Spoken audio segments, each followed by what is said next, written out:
Nope, you don't. Sure. What is it? What is on the agenda? That's Whitney's new baby.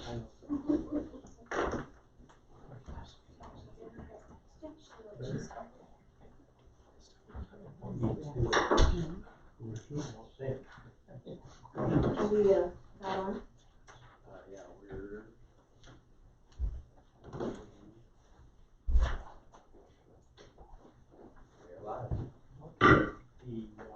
The February 12th, 2020 meeting of the Manitou Springs Planning Commission is called to order. And the first item of business is nomination and election of chair. So, nominations and election.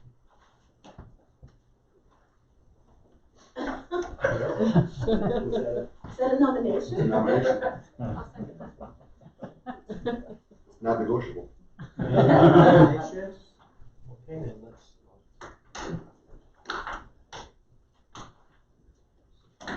Okay. So now, nomination and election of a vice chair.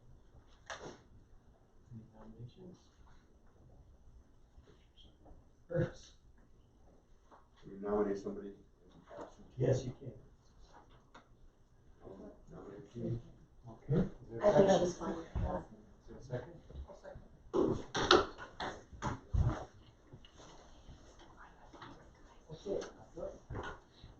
That's unanimous. Okay, next item is approval of the January 8th, 2020 minutes. I move to approve the January 8th minutes.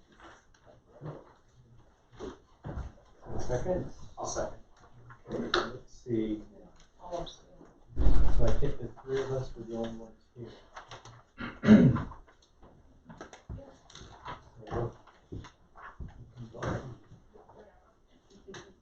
Okay, so that's George, Casey, and Sam.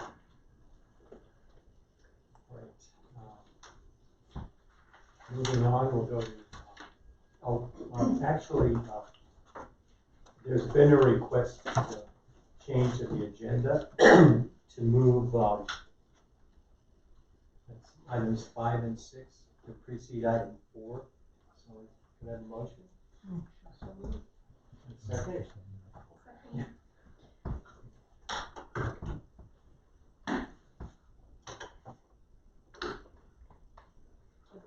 Okay, so let's start our business meeting now. Before we start, I'll describe the process we follow for the benefit of anybody who hasn't been to a planning commission meeting before. I'll call an item up for consideration.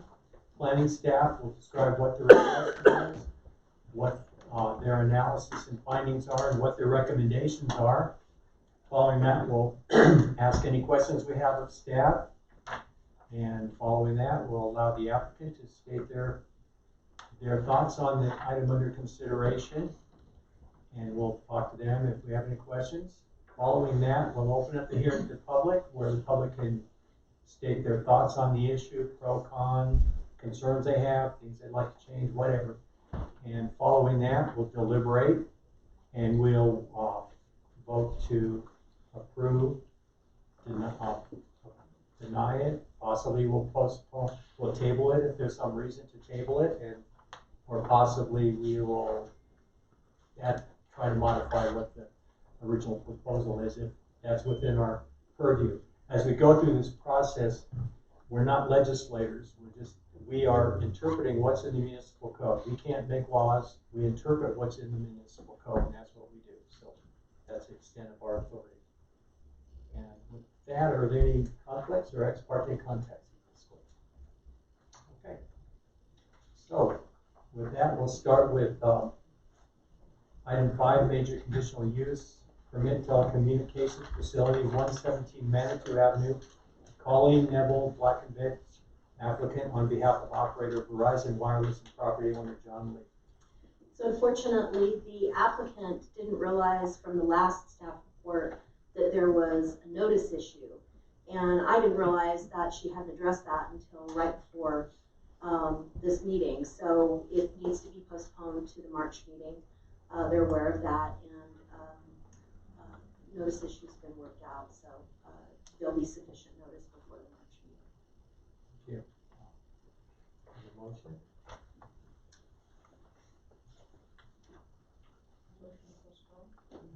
Yep. Yeah. Second? Second. Okay, any discussion? That's unanimous. Thank you. Okay, next item is minor subdivision 1801, replat 708 Manitou Avenue. Kyle Fenner for the Manitou Springs Metro District. I did get a hold of both Ms. Finner and the Metro District Chair. They are asking for a 90-day postponement to the June meeting so that they can kind of regroup, and they said they definitely were not abandoning the project. They just, with all the changeovers and everything, they still haven't been able to kind of get their feet underneath them, and so they wanted to just ask for a good chunk of time that allows them to actually get ready to move forward and not just keep doing it 1 month at a time. So staff does recommend postponement to the June regular planning commission meeting. Is there a fee to postpone? There hasn't been. It's something that we may look at in the future if it needs to be re-advertised, like a re-advertisement fee. And this one, with this length of postponement, it would we definitely would do that. But right now, I don't believe that we put that in the code. We have a motion, postpone to June. I'll make a motion to postpone, and then minor subdivision replat 1801 to the June meeting, 90 days. Second.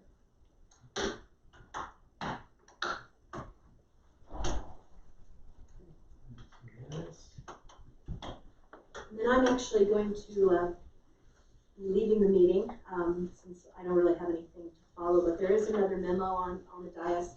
I just wanted to mention there's no action regarding tonight, but it's an update regarding an item that's coming next month. So I just wanted to, in case somebody looked at it and said, what are we supposed to do with this? If you're interested, you can watch us on YouTube. You know, yes, I could. Thank you.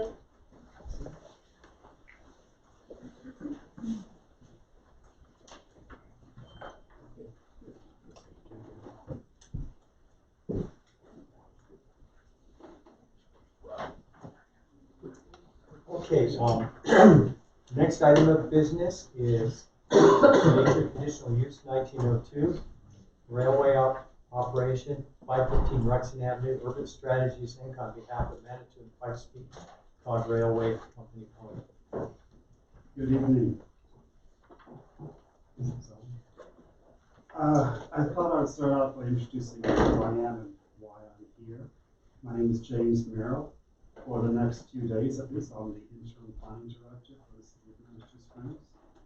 I was hired to do an assessment of the planning department, and along the way, the city administrator wanted a new set of eyes on the application, or new perspective on the COGS application, so she asked me to take over. So I agreed to do that.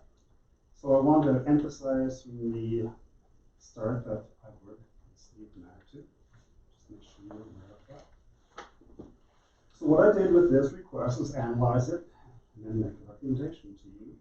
And by that I mean I looked at the COGS proposal, I looked at the history of the property and the adjacent property, and I gave you what I could find as far as the extensive history of the property. Realizing I missed something later on I found. Evaluated against the conditional use criteria. Noted what other issues need to be addressed sometime in the future. And then a recommendation. I provided a description of the property from the applicant and also of Mr. Gary Pearson, who is going to lead the presentation tonight.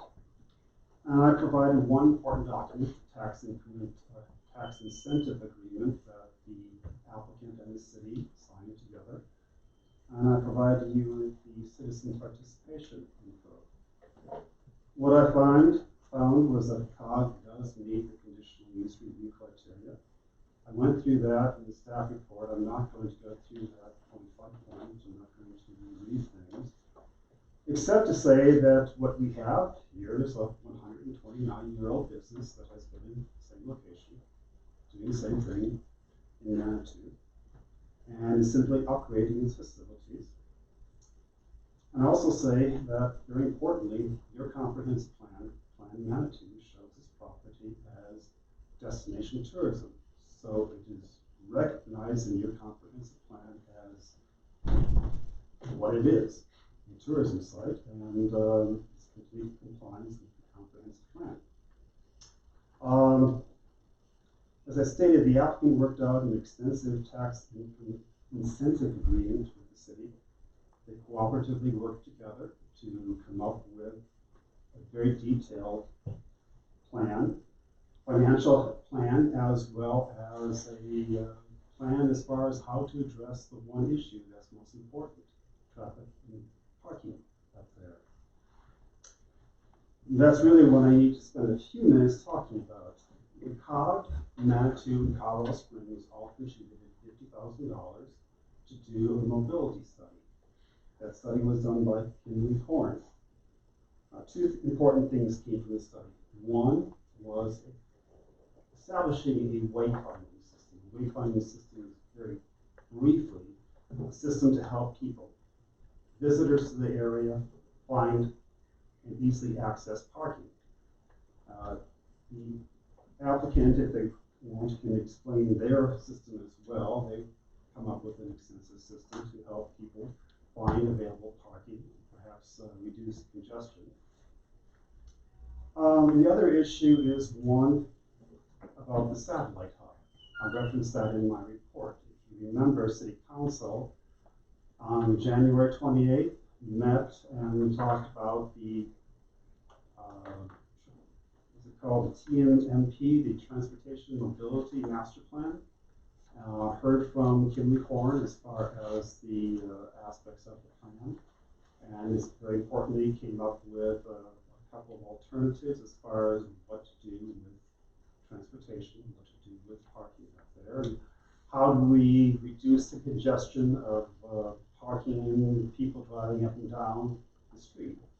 And what they came up with is two alternatives. Alternative A, I did not put in the report, was basically leave the hub, the bus stop where it is right now. Alternative 2 is to put the hub right at the COG property. In other words, people who get on a bus, hopefully at Hiawatha Gardens, is going to be able to take a bus ride up there and be dropped off right at the COG property and not have to hike that last little bit of the slope there. So that's what they came up with, and I put that in my recommendation. I think hopefully you've all read the staff report. The recommendation has about 4 conditions to it. The applicant is to do a minor subdivision plat. Applicant is to do a material change appearance certification regarding historic district regulations, a minor development plan, and I also came up with the recommendation that the mobility hub, per the recommendations of the Kinley Horn Transportation Mobility Master Plan and Ruxton Functionality Study, is provided. And then also submit a revised plan with these 4 conditions that are also in the report. So that is my recommendation.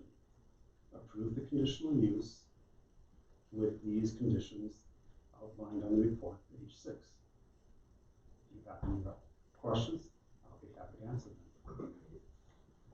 I have a point of information question. On page 4 of the report, in which you're discussing 18.30.030, it is noted that the city agreed not to require additional traffic analysis. And I was wondering if you could clarify who is the city there? Did the city council make that determination? No, our staff did. I came into this project about 6 months after it was initially submitted, and no traffic study was submitted at that time. Instead, the Kinley Horn study was going on. Kinley Horn is a study done in cooperation. All 3 entities that contributed to to address the traffic and parking problems up there. It seemed a little redundant to split off one particular property or one applicant's traffic when you could study it comprehensively. And the Community Point study did that. You also had another study done about 5 years ago now.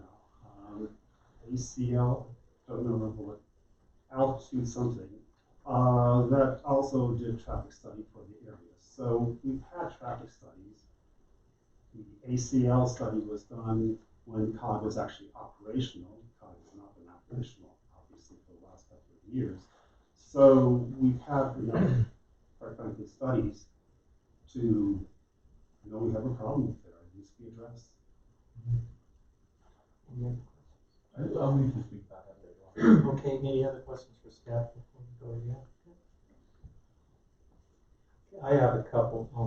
I'm a little confused in the staff report on page 4. This is like the, going through the items for conditional use. It says conditional uses shall not be allowed where such would create a nuisance, traffic congestion, a threat to public health and safety, etc.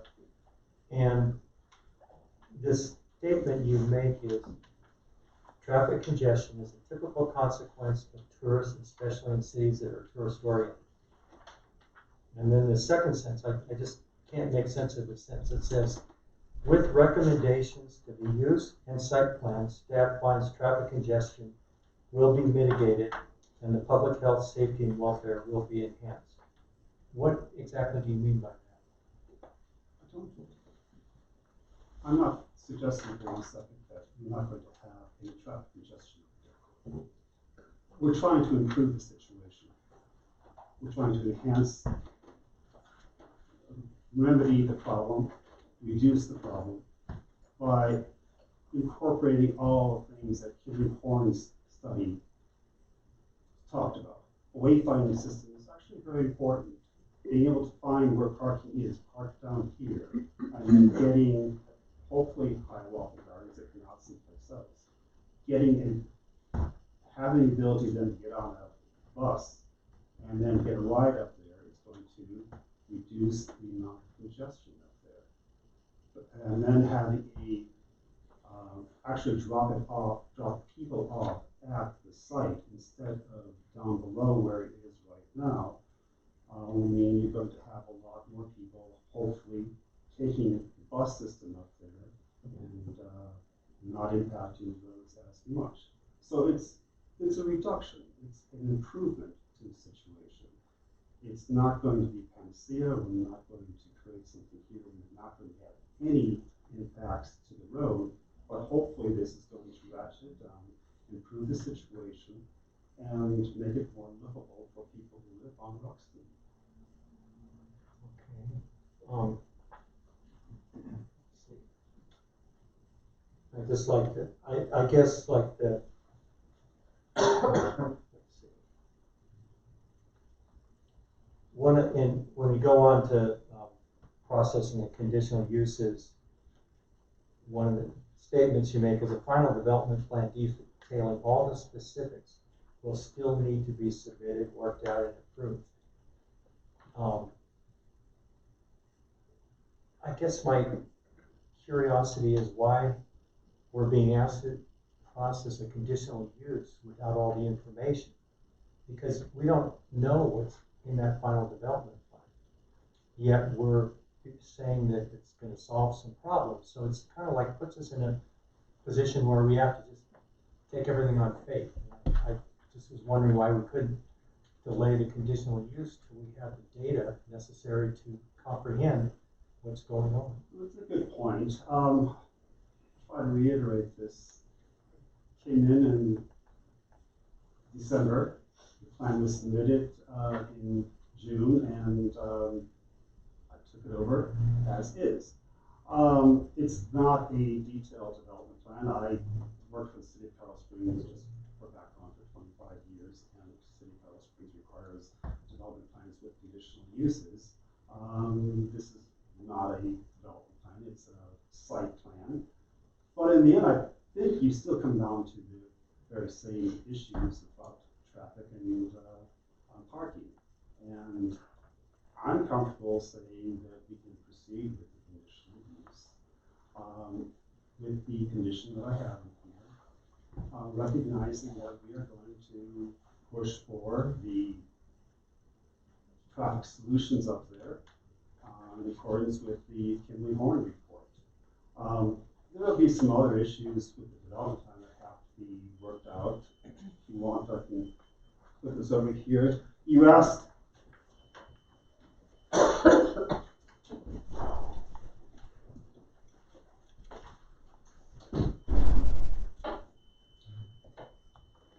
for a large plan, and this is what it provided to us. If you see the area in purple, those are tour buses that would be stopping there. That is an issue that still needs to be resolved. They have an agreement with the city, revocable license agreement.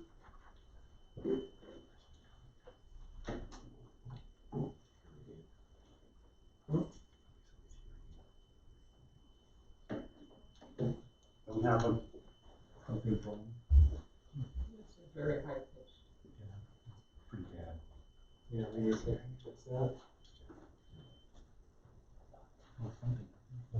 That took care of it. Oh, it just- okay, is it here?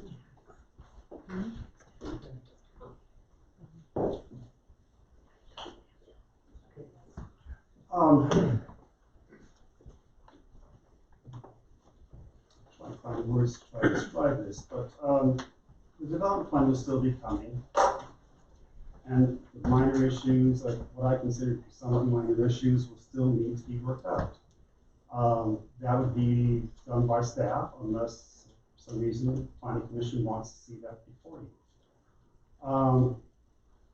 I think in the end, though, the most important thing is working and resolving the transportation and the parking issue. All the other things are secondary. We'll have to look at things like turnaround areas for the tour buses up there. They're parked in the public right of way. That makes the public right of way a little bit narrower. Does the police department or city engineering want to see an easement so that the traveling public can actually stay, have the right to use the Cox property, because if you push cars farther to the south, they'll be on private property. So there are minor issues that need to be worked out, but the main one in my mind is traffic and parking. And the mobility hub is option 2 that city council talked about. That will actually be on COG property. If you want, I can hand this out. It is alternative 2. If you'd like to see that. Yeah, I think it's germane to what we're doing. We need to see all the data we can to make a rational decision.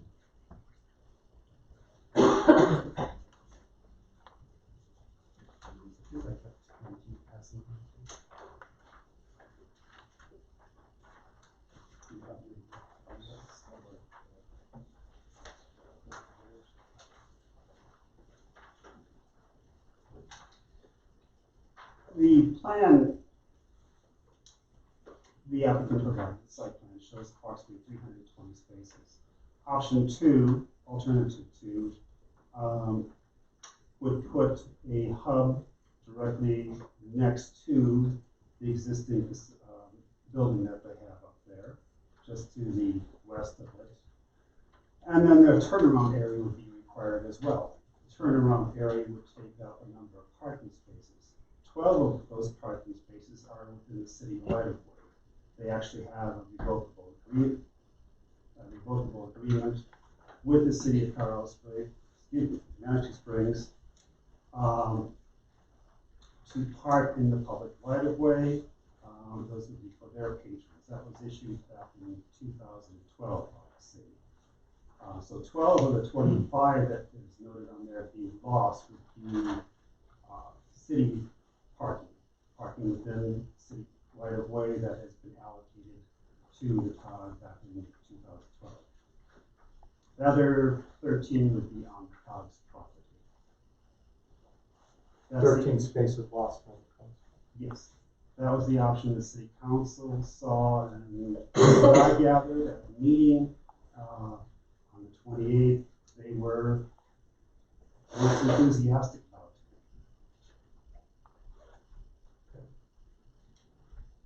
it. So, yeah, we're just at the kind of fact gathering stage right now.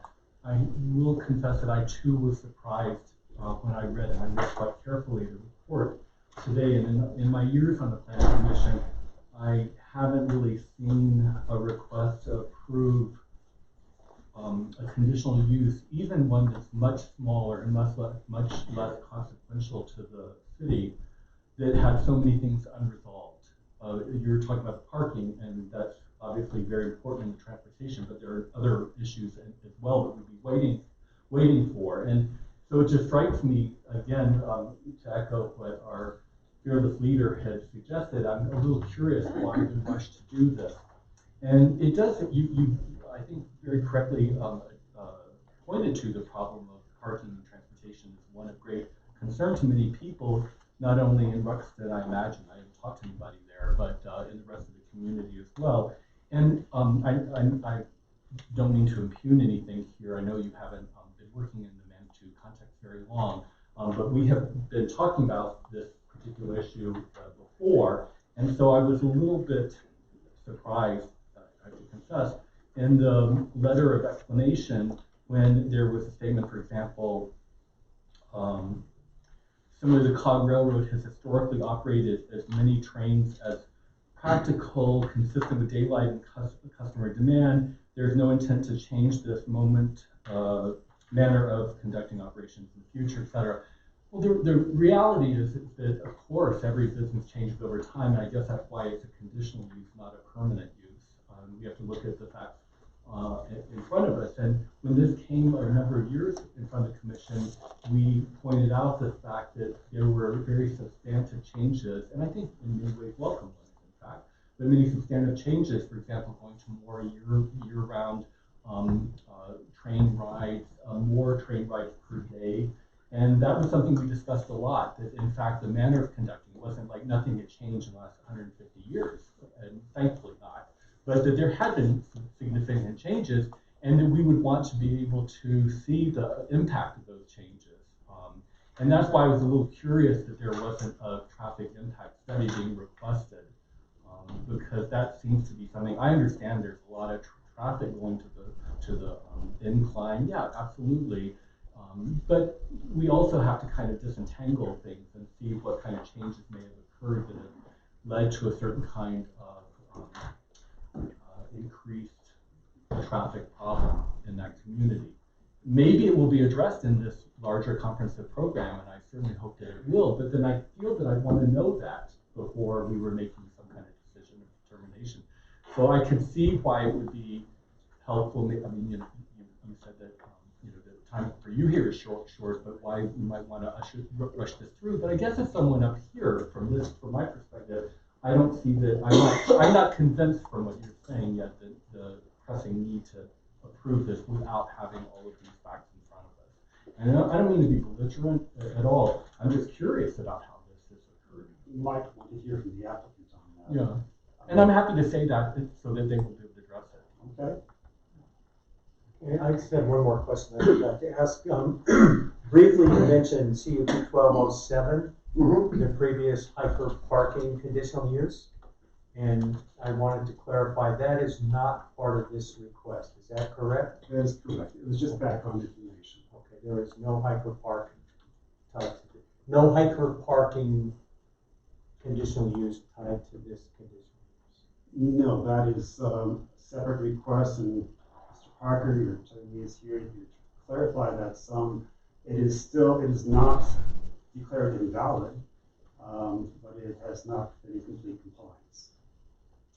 Does that make sense? Okay, well, yeah, I'll clarify that. My understanding was that if it was inactive for more than 12 months, it automatically is inactive. We have actually a revocation procedure for revoking conditional use permits that would have to be followed to actually revoke a conditional use permit, like the parking permit. So right now it's still in existence. There's maybe a dispute over whether or not it's actually been complied with or not, but it hasn't been revoked. So it remains in existence now. Even though it's been inactive for over 12 months. Yes. So what it says in our code where it says a conditional use that is dormant for more than 12 months. Well, ceases, you would have, that's incorrect.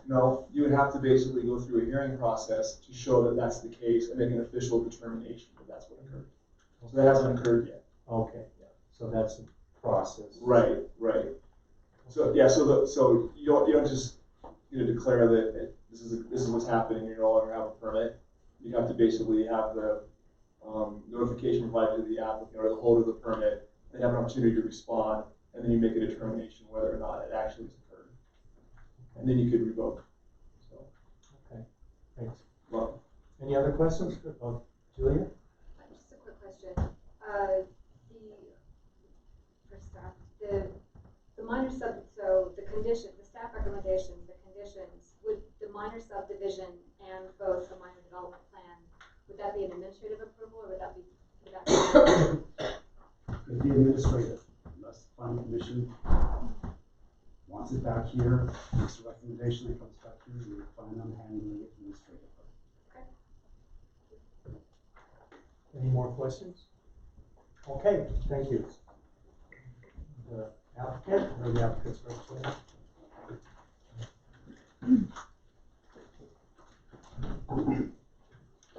Mr. Chairman, Commissioners, my name's Les Gruen, the applicant. I'm with Urban Strategies, and I'm here on behalf of the owner, Manitou and Pikes Peak Cog Railway. I apologize for my raspy voice, and for that reason, I'm going to try to be especially brief. For the past 2 years, our team, and I want to introduce them very quickly, Spencer Wren, the general manager of COG, Ted Johnston, the assistant general manager, Mike Myers is here, our parking manager, and then Gary Pearson, who's going to follow me with a lot of the talking, is the executive vice president of the Anschutz Corporation, and the person that's been doing the negotiations with the city of Manitou over the past couple of years.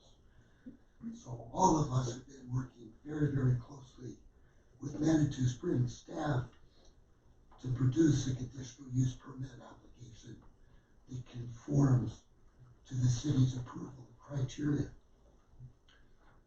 Mr. Merrill, where'd you go? There you are. Thank you for your presentation. We are in agreement with staff's recommendation to approve this application, subject to the conditions listed on page 6 of your staff report. And we're pleased to answer questions the planning commission has of us.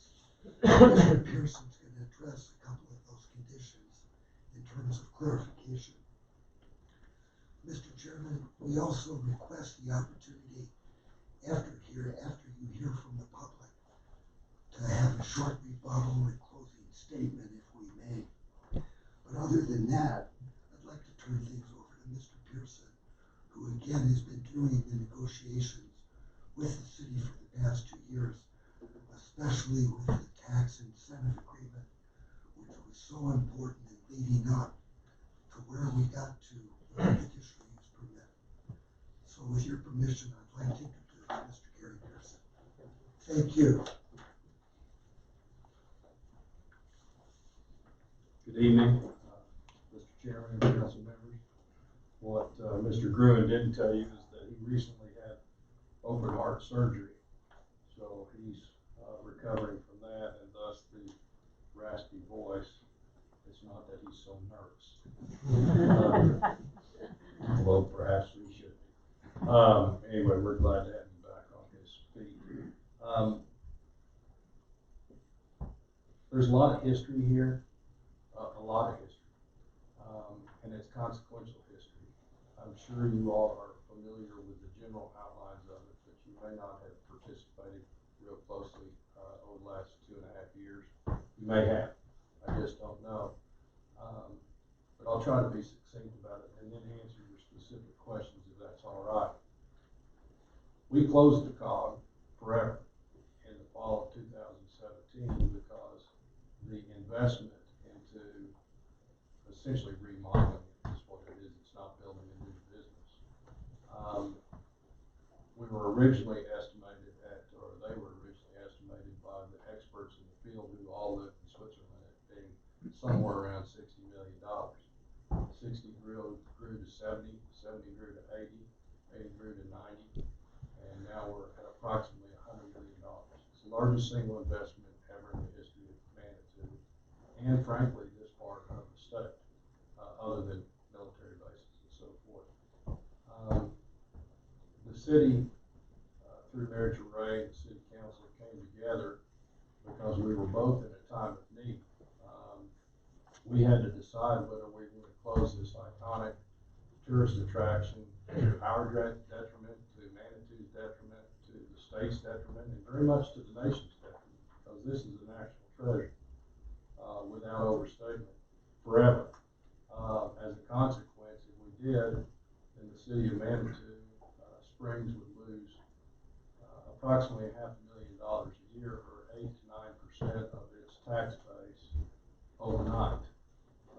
That would result in one of two things, and only one of two things. I guess they could be combined.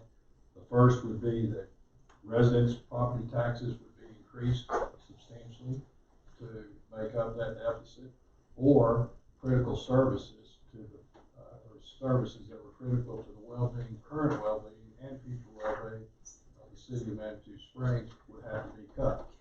And there's no way around it. So Mayor Ray and a team of the city council members and I and other people met extensively during 2018 to work out a deal to where we could justify, we being the Anschutz Corporation, justify spending almost $100 million in your town. We worked really hard and in complete good faith, which is frankly it's something pretty new for the relationship between the city and the COG. We developed a lot of trust, we developed a lot of faith, some blind, some direct, in each other. We reached an agreement in June of 2018. It was ratified by the city council after going through all the appropriate processes. It was executed, I personally executed it, and it was ready to go in place.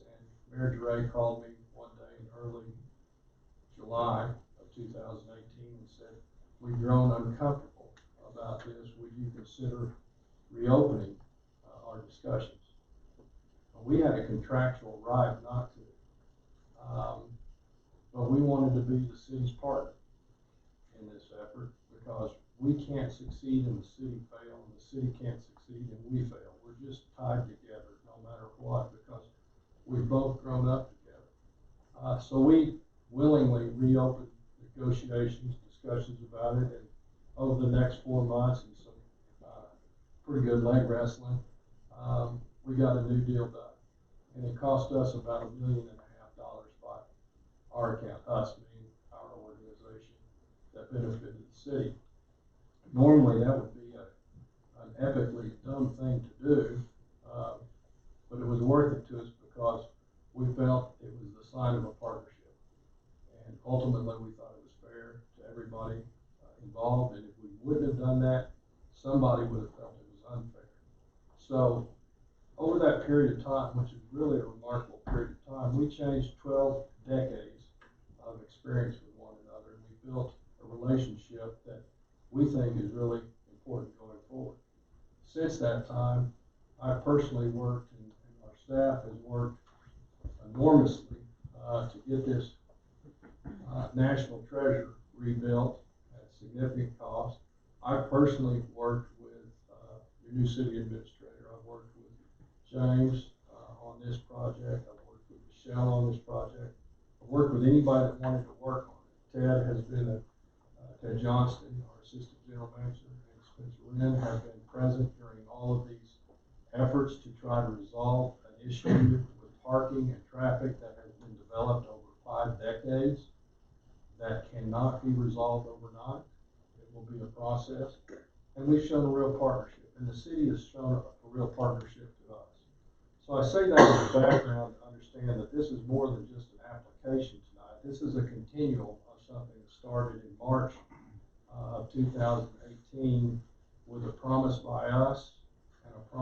by the city to do something that's never been done before.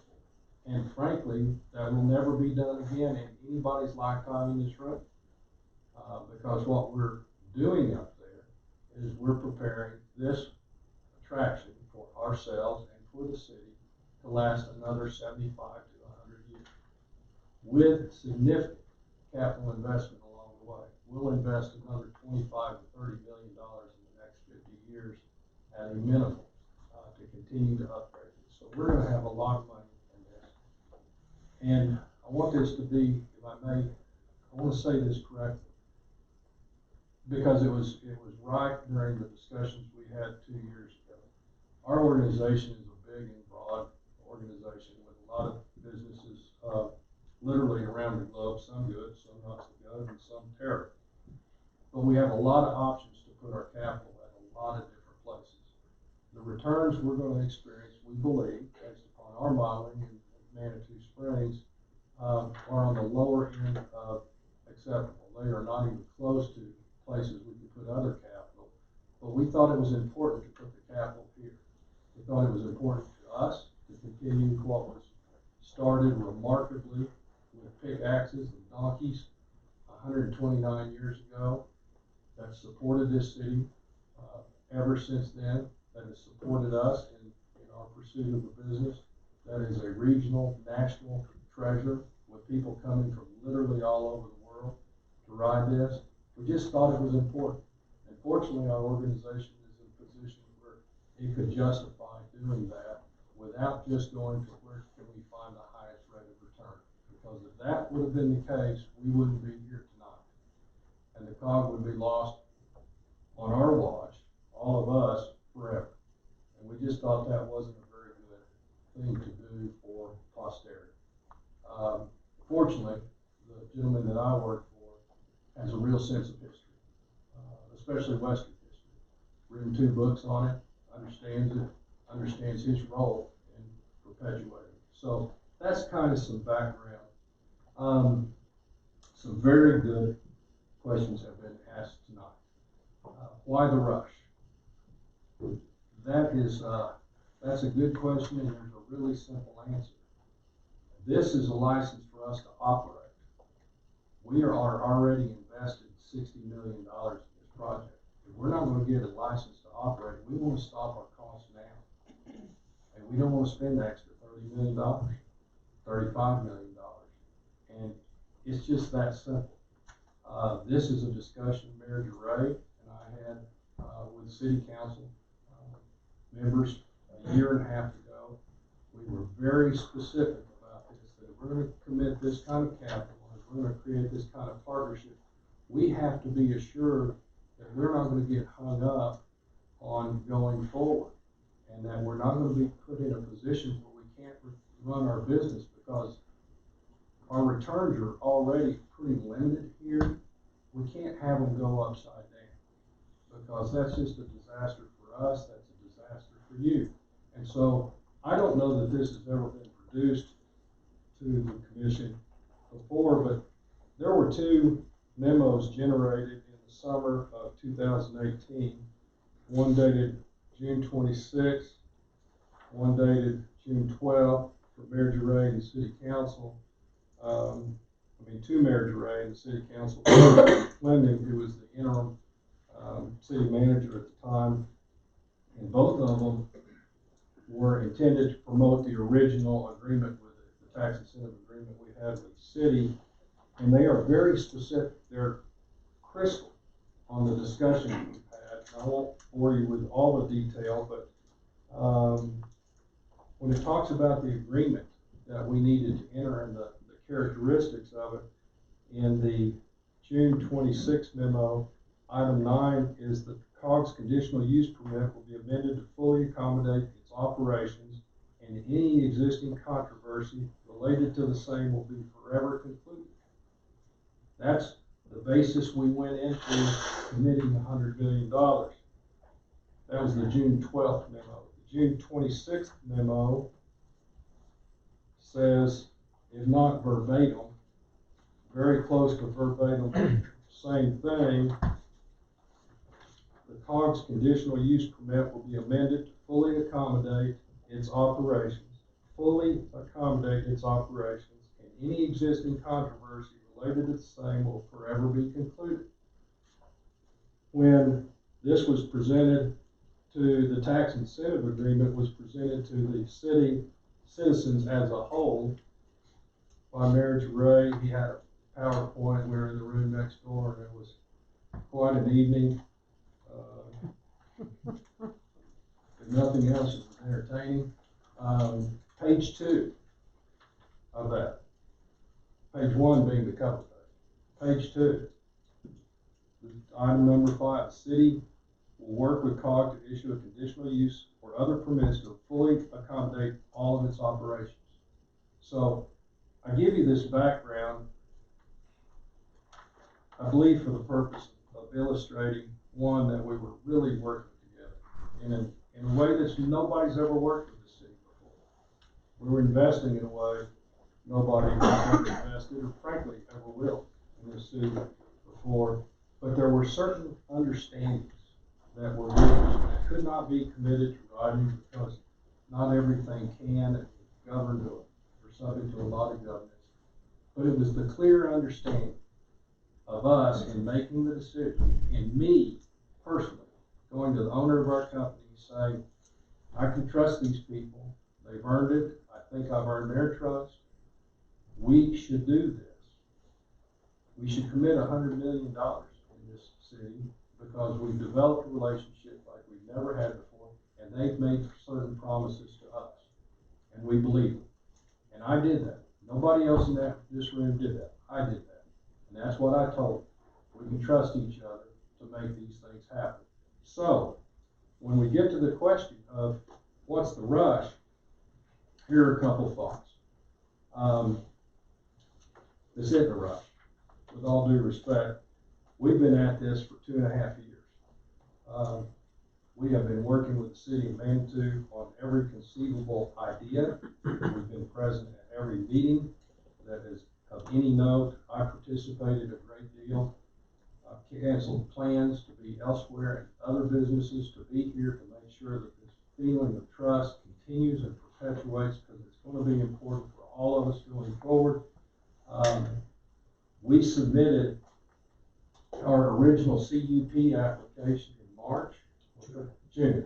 So that's been going on however many months that is, I guess 7, 8, 9. That's been going on 9 months.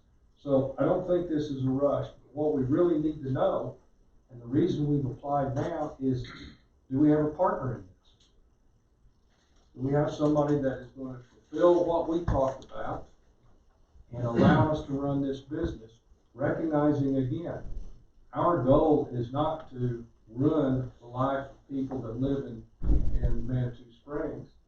Our goal is to run a business that helps the city and helps us. And I presume all of you have read the tax incentive agreement. It is very specific about us working together on these issues, not only now, but in perpetuity, including us committing $500,000 right up front to start putting things into place that will help with traffic. Now that's investment we're just giving to the city. We're making our own investments. For example, we are completely starting over with our technology and buying the highest quality technology we can. We actually met on it today to, much like airlines do, promote mobile ticketing and reservations and signage that allows people to go in the right place, wayfinding, to get on their phone, not have to line up there, not come early, give essentially a queuing system. If you're on the 1 o'clock train, do not arrive up the hill before 12:30 so that we can get people down there. So we're working really hard to do this. And as part and parcel of that, I think it's worth noting, when we had zero obligation to do so, we paid Manitou over 2 years $1,250,000 in tax revenue to replace what we would have otherwise paid had we been operating. We did that for a single reason, not because it was beneficial to us. It cost us exactly $1,250,000. We did that so Manitou Springs wouldn't be hurt. Because all of a sudden, if you had a $500,000 deficit, 8-9% in your budget, problems would occur. So it's kind of these things that want to keep us moving forward. So I contend with all due respect that this is not a rush, that we've been at it for 2 years, over 2 years now. We need to know if Manitou wants us to be here. And it's that simple. If we can't run our business, if we can't get a return, we really need to know that now. And if we're gonna have too many conditions to put on us where we can't run our business and get some money back, that really hurts us, but it also hurts the city. Because we have a very elaborate tax incentive scheme that all of us are living under, the goal of which is to maximize the tax revenue, not minimize. So that's answer to number one. It's always beneficial if you can read your own writing. I think it's worth noting that in the tax incentive agreement, we are contractually bound, both of us, to work together to do what we can within reason on both sides to mitigate parking and traffic. That's not a promise that we just idly made and it goes away in the wind. That's in black and white on paper, both of us. Specifically, I'll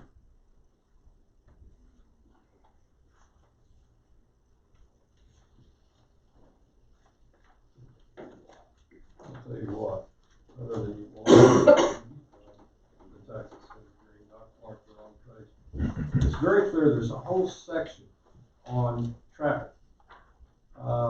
And it says what we're going to do. It says the money we're going to contribute. It says that we're going to do this on a continuing basis. We're going to have reviews on a periodic basis when either party requests it. But this is the point. We haven't gotten here overnight. These traffic issues are not limited to the COG. They're not limited to the incline.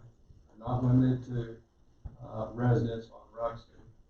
And they're not limited to visitors that come in and pay a lot of tax dollars to buy goods and services here. They're a combination of all the above. It probably comes as a surprise to everybody in the room that the number one traffic generator on Ruxton is not the COG and it's not the incline, it's residential traffic. That's according to your own study, not ours. The COG and incline are about the same at roughly 28%, I believe, and help me with this, I don't have my note, but I think the residential traffic is 34, 36%.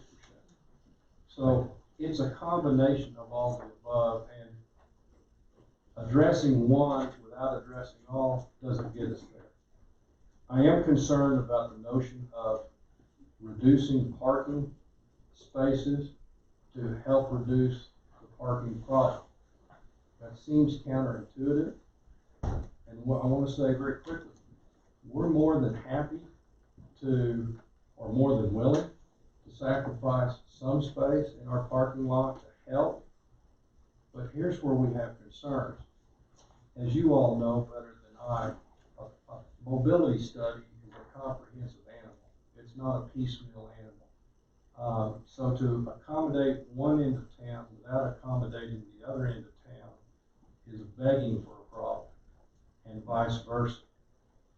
It has to be a master plan that incorporates everything that everybody's doing in a single plan, not a hodgepodge of some tie-ins here and there to temporarily mitigate things or hope to mitigate things when you don't really know that it does. I've read the Kinley-Horn study. I've looked at the alternatives. They're all head scratchers. I mean, who knows what's right?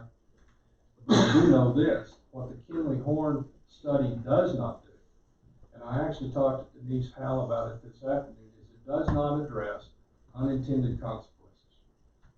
It is a complete void as to unintended consequences. With all due respect to Denise and James, Michelle, and everybody in this council, I think it would be really smart of all of us, not you, not us, all of us, to get Kinley-Horn back on the payroll, and there's money to do it. providing to find out, to really narrow down what is the comprehensive plan for the city. What are the intended consequences and expectations? How do we measure that? But just as importantly, what are the unintended consequences? Because it's those unintended consequences that will keep us all awake at night when they come to roost. And they could be profound or they could be small. But right now we're dealing with a void. So this answers, I hope, another question. Why can't we wait until all of this is done and then decide? My question to the council is, or the commission is, when is it all going to be done? Is that 5 years from now? Is it tomorrow? Is it somewhere in between? What I do know, I don't know. But what I do know is that the Kimley Horn report has been in the city's hands about 35, 40 days. I don't think anybody could fully analyze all the intended consequences, all the options, all the costs, determine where the funding is going to come from, and most importantly, really take a deep dive, three-dimensional dive on unintended consequences in 35 days. I just don't think it can be done. I think that's more of a 6-month process, maybe 4 months, but let's say 4 to 6 months. My thinking is that's what we ought to do together and really work at it. We put the funding up to make that happen. I think we ought to make it happen. And then you've got a real plan. But in the meantime, we need to know, can we move forward with this project? And that's where the rub comes for us. We're willing to accommodate some loss of parking, kind of a curious way of, you can't, it seems incongruous that reducing parking solves a parking problem, because we don't know yet whether a shuttle system will work.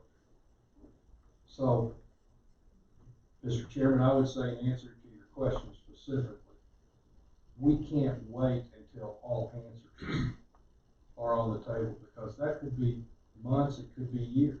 We don't know. But in the meantime, we've got checks flying, we've got people working, many of whom are here tonight. We've got orders for equipment literally all around the world. We have contractors working, we have safety measures in place, we've got enormous expense. We have to know we have the right to do business. And we have the right to do business in a meaningful way to allow us to fulfill what we agreed to with the city in November of 2018. So that's why I think the answer is we can't get all the information. That would be the normal case to make a decision on all the facts. Ted Johnson, our assistant general manager, is a bright young man. I've known him literally since the day he was born. I told him earlier today, don't make a decision until you have all the facts on the table. He's going to mention that to me after this meeting tonight. Right? And I know his parents. I'm going to tell him to raise a guy with a smart mouth. The answer here is we really just can't in this case. I would prefer that. That's the way I operate in business. But we just really can't, because we don't know when we're going to have all the answers. I was asked about ridership. What's the weather going to be 2 years from now? What's the demand going to be 20 years from now? What devices that don't exist today that will exist then to accommodate all of this for everybody? Is there going to be a parking garage at Hiawatha Gardens? Is there not? There's so many variables that goes into this that I don't know when we'll have all the facts. So all we can do is make incremental improvement and maintain a position of trust between each other, the city and our organization, to when the right thing occurs to accommodate us to help each other, that we do that. And we can't put that on paper. I don't know that that can occur by rule. It's just something we have to work through. Last thing I'll say, I think, is when you talk about losing 25 spaces, And there's some confusion on my part about that. I was originally told it was 25 spaces in the parking lot. That's about $850,000 in property value to us. So it's not just losing parking spaces. That costs us almost $1 million. So there's a consequence to this. Today I was told by the city administrator and Mr. Cheney that they had heard that the number is actually 35 spaces. When the city administrator and I first started talking, it was 6 to 8 places. She later called me and said, I think it's going to be more like 10 spaces. So it's somewhere between 8 and 35. At a cost, if it's 35, it's well over $1 million to us. That to me illustrates the point. We don't know yet what a plan is. So asking us to agree to sacrifice parking spaces in advance of knowing what the facts are just doesn't make sense to us at all. I can tell you, I'm more than willing and contractually bound to work with the city, to work with anybody on the staff and everybody on the staff to make sure that what helps the city helps us and vice versa. But to do that in a preliminary way today, kind of in the abstract, is something that we just can't agree to because we don't know if it'll work.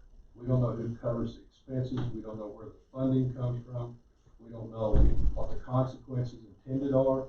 We don't know what the unintended consequences are. We're just not far enough down the road to do that. But I will tell you that we're willing to work with you in any reasonable way to make those things happen because we would like less traffic on Ruxton. Nobody should ever forget that. We want that too. You all want that. You want less traffic out here. We want that too. We want something that makes sense. But it's not a problem that took decades to build that we can resolve overnight. So we do object and object strenuously to that condition. We think it's premature.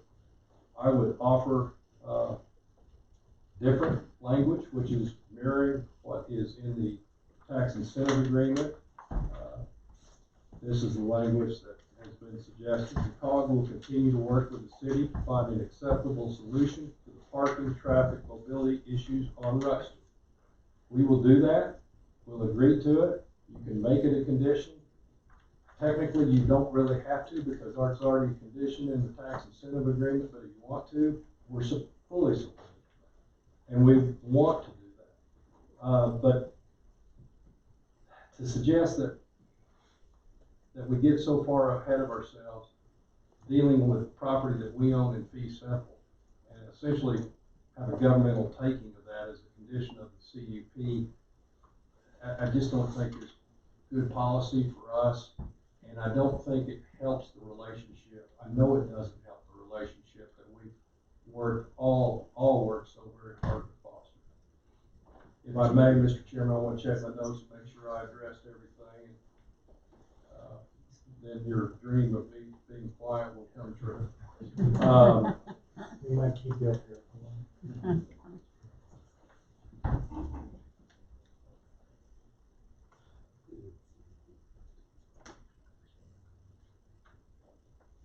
Those are the notes that, if I may check one other pad, if I could find the other pad. I guess there is one last thing I'd like to say, and it's obvious, but maybe it's worth saying again. We're a taxpayer too. We're your second biggest taxpayer, and we're your largest taxpayer ever in the history of Manitou, ever, and probably ever. That will probably always be the case. There are some other temporaries that come and go that pay in any given year more than we do. We slug out a lot of tax revenue for this city every year, and we make some money because of that in our operations. But I've been through enough of these discussions in various places, including 2 years ago here, that people seem to forget that we're a citizen here too. In fact, we're one of the original citizens. Ruxton built up around us, not vice versa. We try to be a good citizen. We could have been better probably along the way. There's nothing we can do about that. But we really started something new a couple of years ago. And I'd hate to see it in this forum take a really significant step backwards, because nobody wins on that. Not only does nobody win, everybody loses on that. And we work too hard to get where we are. So specific to the recommendations of staff, on page 6 of the recommendations, a minor subdivision, 1A, fine by us, 1B, fine by us, 1C, fine by us.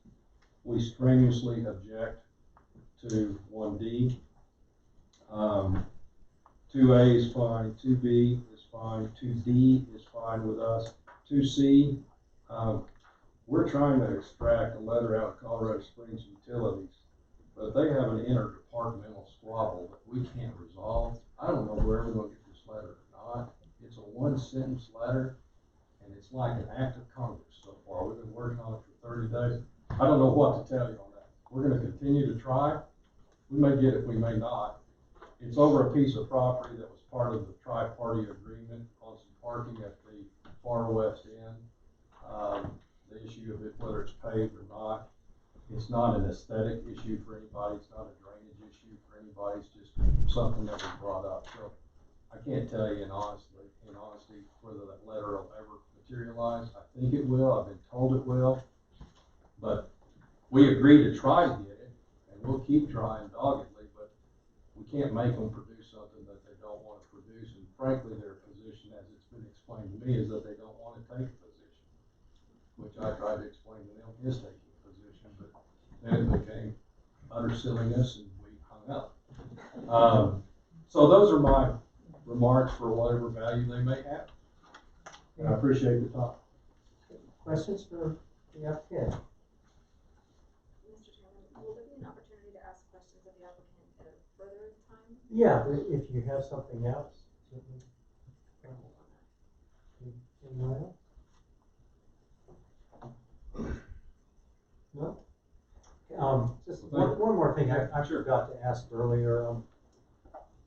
There was a slight reference somewhere in the write-up about midnight trains, things like that. Well, that's a great song. Last You know, night at that's in Georgia. The thing is, I think it'd be hard to do anything, approve anything without some kind of notion of what the hours of operation are. We're not gonna, I can tell you right now, I don't know where that came from. I've never heard it before right now. We are not gonna run trains after dark up the side of Pikes Peak. Says so here. Yeah, you had sunrise and Sunrise and then midnight, midnight or midnight moonrise runs, or maybe something. sometime in the future. So anyway. Well, I think maybe the reference to that was hypothetical about like a New Year's Yes. ride or something. We would come for a permit on that, and we would notify all the citizens, and if there's pushback, we wouldn't do it. But it wouldn't be anything regular. It would be like New Year's Eve. We've had that request before, to have people go up with the news center up at the top, celebrate New Year's Eve up there, but we are not in the business of running the train at night.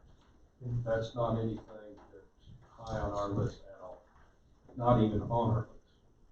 But we were asked by staff 5 months ago, please include anything that might be possible. So I think we even put in there, we might have a bandstand or something and have people play concerts when the train's not running or something like that. Well, I don't know that we've ever done that before. I doubt that we'll ever do it, but we were asked to conceive of everything imaginable. Okay, I'll just make one observation, and it's not so much a question. We do appreciate your investment. We understand the magnitude of it, and understand your need for clarification. But on our side, like you have an investment of $100 million. I'd submit in the adjacent neighborhoods, there's several $100 million of investment that our citizens have. And that's what we need to make sure we consider and have conditions that are measurable and obvious enough that we protect our investment too, because we don't have other investments. A lot of us, that is our only investment. And so that's what, from our side, that's what we're looking at. And that's what we'll be trying to do is understand what we need to feel like the conditions are mutual. And Fully understood. yeah, and some of what's in the tax incentive agreement, they're very nice statements, but they're kind of squishy. We'll try our best. We'll attempt to. Things like that, we're going to have to try to tighten down, and that's what I hope we can get through tonight, is to nail things down so they're real rather than aspirational. It's like the city and the COG may try real hard to do parking. What if they don't? Where is the COG left? Where are we left? And that's the kind of stuff that we're going to try to. Mr. Chairman, I understand that completely. It's not an unanticipated response. I think it just illustrates what I was perhaps droning on about, and that is we're all in this together.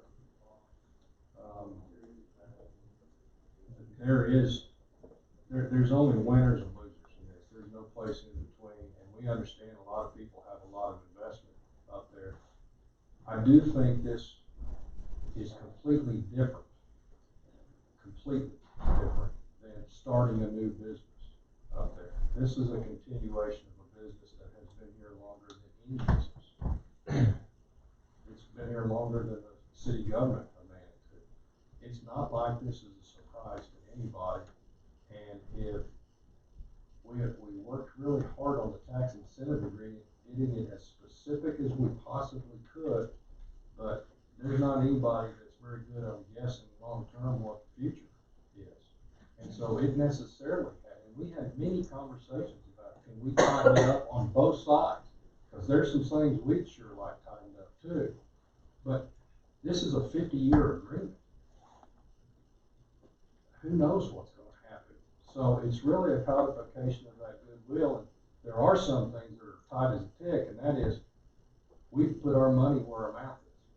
We put not only the $100 million, we put another $500,000 on top of that, and we put another $1.25 million on top of that.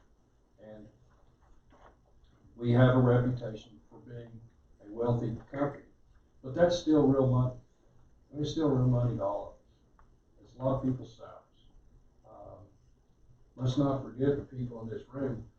When we had nothing to do up there, we kept them all employed at full salary for 2 years. So we're trying to do the right thing. We ask that you allow us to do that. We're not going to disappoint you. Will there be some rubs here and there? Of course. There's always been rubs. But will we ever fail to show up and try to work with you in good faith and try to find a resolution that works for all of us? We won't ever fail you on that. So thank you very much. Okay, we'll open the public hearing now, and I'm curious if we could just get a show of hands of how many people want to speak. Okay. There's not a huge amount, but just be respectful and try to, if you can, hold it to 3 to 5 minutes. That'll be best, because we don't want to be here till midnight if we don't have to. If that's what it takes, we will. But so come up and state your name and address for the record.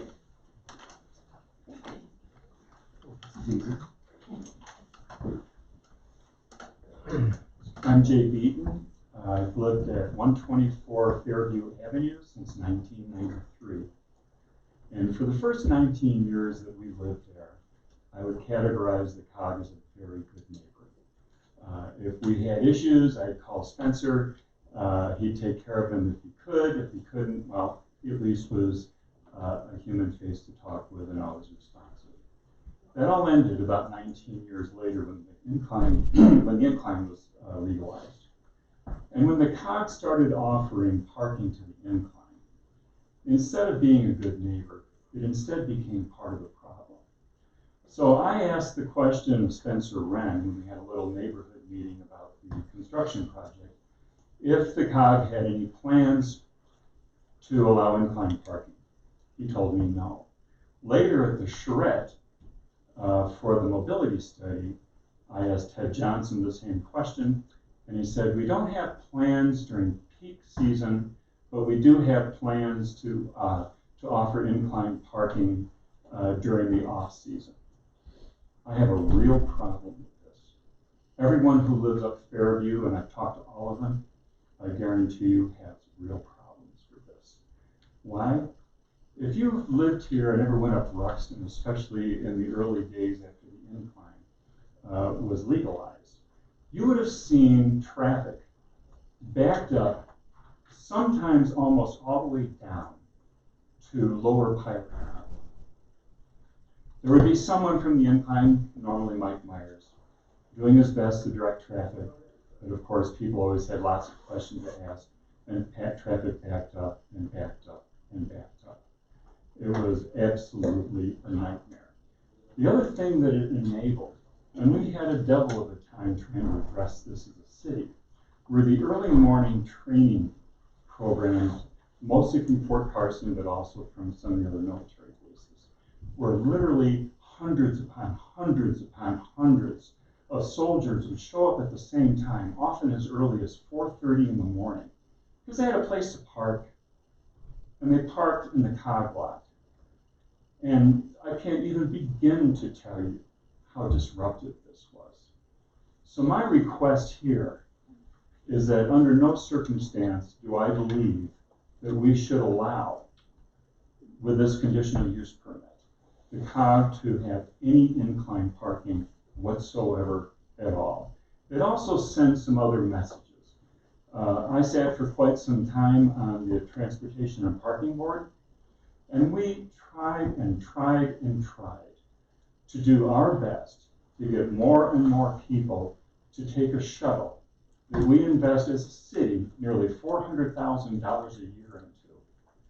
And the ridership on that shuttle has increased significantly over the past few years. We've done a great job of getting more and more incliners to take that shuttle, and yes, it makes a difference. So let's think for a second of what happens if during some of the year there's no incline parking in the COG lot, and during some of the year there is. And all that, and all those good habits that have been imbued by responsible incliners, now they don't really know. Well, maybe we can just get to town and we'll drive up Ruxton and we'll circle it and we'll make unnecessary noise and we'll do all kinds of unnecessary pollution.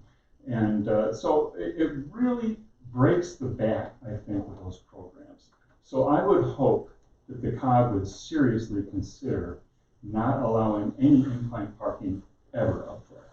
And I will say that the Transportation and Parking Board at its last meeting, Bill Corner can address this, passed unanimously a motion to request that the COG not be allowed to park incliners up there ever. Secondly, I'd like to address the issue of the shuttle stop. And again, let's talk about what it means to be a good neighbor. Because I think the COG is in business, as any other business, to make a decent and reasonable living. But it's in an odd situation because it's also in a residential area. Well, right now, the shuttle stop is down at the base of Fairview Avenue, right smack dab in the middle of the Iron Springs Chateau parking lot, which has 50 plus places where it parks incliners. That bus stops there, traffic gets tied up, it's a natural bottleneck. For those of us who live on Fairview, we have all kinds of exciting things to see. People peeing in the street, which is a fun thing to have when you've got 6 little kids on the street. Just a lot of problems. One of my neighbors found a campsite behind the boulder, just up behind the privies, with needles and other such things. We had a devil of a time getting that out of the way. So when you have the porta potties down there at a bus stop in a terrible location, and also it's a nice place where if you are homeless or whatever, that you can use, again, right in a residential area, it's just not fun to live there and deal with all of that. and to move that shuttle stop up to proposed area number 2 in the cog lot does enormous things. Number one, it lifts a real burden and really just kind of a nasty thing away from our neighborhood. It gets rid of a traffic bottleneck. And the COG may worry about losing some income from that, but please remember, you have thousands of incliners. They're going to be dropped off at your shuttle stop, up by the incline base camp, who are going to be a captive audience, who can buy more stuff in your base camp, have drinks, enjoy themselves. I'm sure you'll more than make up for the business you've lost by allowing that stop to be up there. And then in addition to that, it's significantly more convenient for the incliners and removes a lot of early morning noise that really impacts those of us who live on Fairview. Lastly, I wanted to bring up one other little thing. We talk about what it means to issue a conditional use permit when we still have questions. So I want to go into the Wayback Machine to when City Council approved the incline. When that vote was taken, the final vote was 4-1, with only Matt Carpenter dissenting. The two councilmen recused themselves because of conflicts of interest, and each of the 4 votes each of the 4 yes votes for the conditional use permit said almost exactly what we're hearing here now. Well, there's some loose ends here, but we can tie them up later on. So I just want to ask you one simple question. 8 years later, how many of those loose ends, how many of those things that weren't decided, how many of those things that people thought, well, maybe we got to get this figured out before we open the incline, how many of those things are still a problem? And what I'm going to tell you is virtually all of them. So I hope you'll keep all of these things in mind. And I'm going to make one last request. I have never heard anything about midnight rides or sunrise rides or anything like that. I sure hope you can be more reasonable with your neighborhood than that. Again, we ask you to be good neighbors, just like you ask us to be good neighbors. And if you're going to extend what really right now is not a whole lot more than Disneyland up at the end of our canyon, please be mindful that some of us live there, that we like to sleep normal hours. I would love, for example, if you guys didn't start any activity until 7 a.m. in the morning, instead of moving your trains at 6:30 or a little bit before and honking your horns, because I might remind you that we do have a noise ordinance in this community. Now, you may or may not be breaking that noise ordinance, but on occasion you certainly are. It's not something that anybody in that neighborhood is going to call the cops on you on. But I would think that maybe if you could limit the noise, the business-related noise, until 7 a.m. and within the limits of our noise ordinance, that would be much appreciated by the neighbors.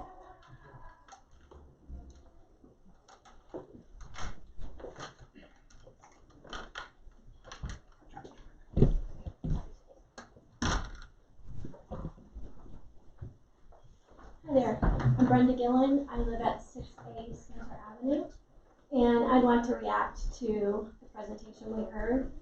I'd like to remind everybody that Pikes Peak Cog Railway is not a citizen, it is a business. It is not necessarily our friend, as we saw from the negotiations for the tax agreement. This so-called friend of ours closed without notice. It was so important to Manitou Springs and our tax base and our future. Why did they close without letting the city know that they were going to close, and probably permanently? I don't believe they ever were going to close permanently. I think that was a negotiation tactic. It was a scare tactic, like we heard earlier. We don't get this conditional use permit without providing you all the facts and details. We just won't open. It's not true. This tax incentive agreement, I will remind you all, was handled without a citizen vote.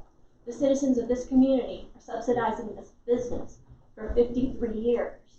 100 million they're kicking in, we're kicking in tens of millions as well, based on tax giveaways for 53 years.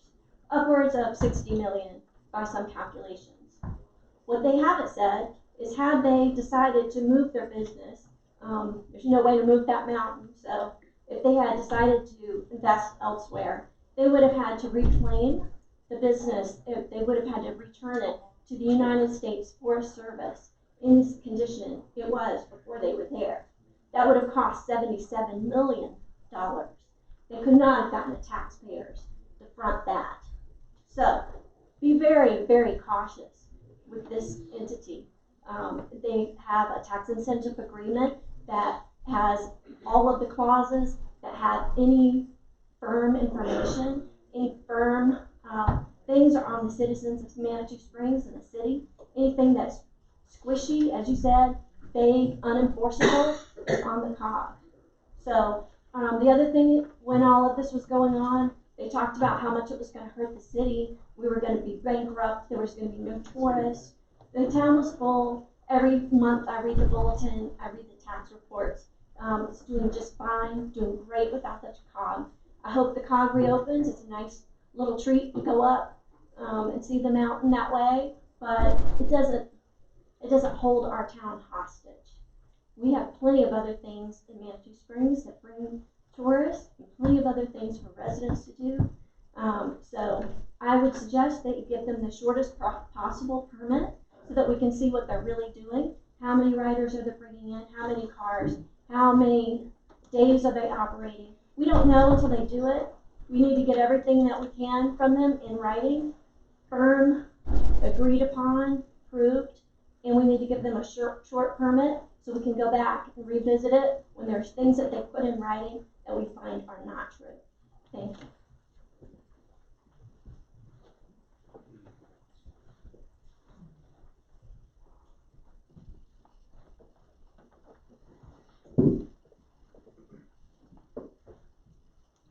Good evening. I'm Bill Turner, 205 Ruston Avenue, Manitou Springs. And I'm also on the Transportation Parking Board. And we have talked extensively about possible solutions, ideas, what can we do with our limited portfolio and limited ability, limited funding to reduce the impact on the downtown and especially Ruston. Due to the traffic and congestion. I think that the idea of a shuttle, we didn't know whether it was going to work at first, but by golly, it's working, and it's working well. And I think I would absolutely recommend that the COG Railroad consider doing the same thing, maybe even in combination with a single shuttle. Why not have one shuttle system that serves both the incline, the bar trail to some extent, and the COG Railroad? To me, that just makes a whole lot of financial sense. I'm not going to tell them how to do business, but that's an idea. And I did want to thank the COG over the years. I've lived in town for over 40 years, through good and bad. And I think the COG has been a good neighbor for all that time, really. When I call up Spencer and say, hey, Spence, can we solve this problem? And he says, sure, let's come on up. Let's talk about it. And by golly, we can come up with a solution. It's that kind of relationship that I think we need to foster and preserve. But we've got to get help from the rest of the COG management to be able to do this. And maybe I should digress a little bit and talk about getting data for traffic counts and things like that. Getting data. How many people will the new cars accommodate? What's your throughput going to be? Because that drives any kind of study you try to do on traffic. And we don't have the data, and the answer we get is, well, that's confidential. We can't release that. I don't agree with that approach. That to me is not a neighborly approach to commonly try to address the problems that Gary has very eloquently outlined to it. And let me just digress. Gary, my house was built in 1886. Mr. Kerr, could you address the commission? Yes, I can. Sorry. And so it's older than the COG. I guess the point I'm trying to make is many of us have lived here so long. We've lived through good and bad, and we want some of our quality of life back, quite frankly. So I would strongly encourage you to adopt, as part of the recommendation that Mr. Merrill put together, the relocation of the shuttle stop.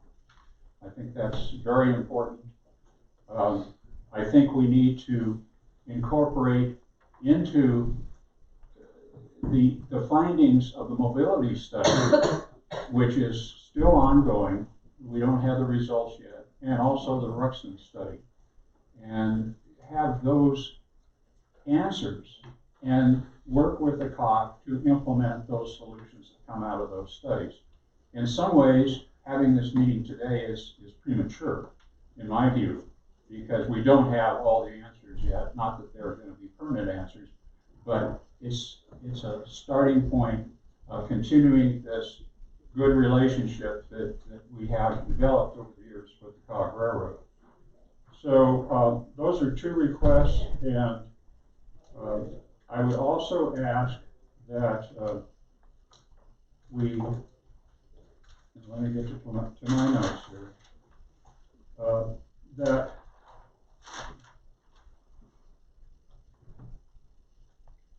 we execute a new transit study or a new study of traffic on Ruxton Avenue. Based on the new data that's available, we heard that the 2015 data, well, that's old. Any data collected without the COG running really isn't data, it's just interesting information. And we really need to commission Kimley Horn and their associates to really look hard at the traffic study. The last point I'll make is regarding what I call the clog. And the clog, in case you don't know, is what happens when the COG lets out the train. When a train comes into the station, everybody runs to their car, everybody hops in their car, they drive down Ruxton, and what happens? They get to the stop sign, or the traffic circle now, at Manitou Avenue. And it backs up traffic all the way past the Catholic Church during high season.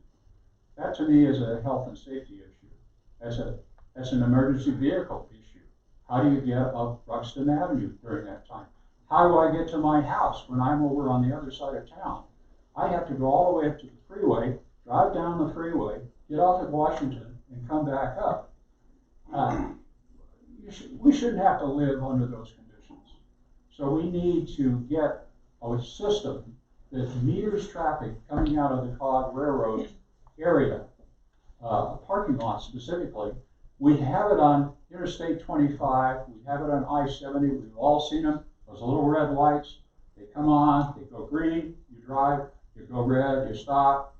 That to me is a workable system. It can be installed at the COG lot, I believe, for nominal amount of money, and it would address what I call the clog, which is really a health and safety issue. And I see it during the summer especially, not during the winter, but during the summer. So I would ask that you entertain installing that, and we can move forward with this process, working together to solve these problems. Thank you. Bill, sorry, real quick. Yeah. Who's responsible for the location of the shuttle stop, do you know? Or who would have the authority to move that? Well, it's built into, really it's city property that the shuttle stop is on right now. And what we're asking for is the ability to work with the COG to relocate the shuttle stop. It does require the bus to turn into the parking lot up there. And yes, they would lose some spaces, but you can think of the efficiency of getting people right to the door of the COG operation, of the entrance feature.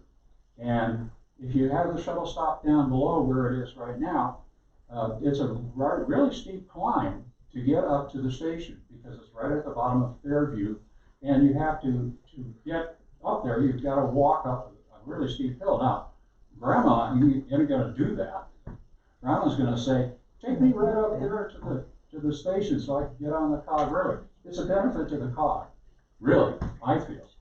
And the other issue is incliners won't have to walk through the parking lot that's owned by, where do you go? Okay. Right there. Over there. Anyway, for the Iron Springs Chateau. So, does that answer your question? Yes, well, yes. Yeah, it's a city responsibility. Okay, I have two questions. You mentioned you're just suggesting a new study of traffic. Are you suggesting waiting until the cog is open and studying? I don't get the point of doing a traffic study without the cog. We can blend, I believe, and I'm saying this without talking to the people actually doing the study, but we have the 2015 study. If we had the data for what the cog will be producing in the way of number of passengers, size of cars, how many people are actually going to use it. If we have that data, they've done financial estimates based on, I'm sure, correct me if I'm wrong, but that would be certainly one thing that could be used. Okay, you're talking about simulating. Simulating it, right. Okay, second question for this metering idea. Yes. What would be the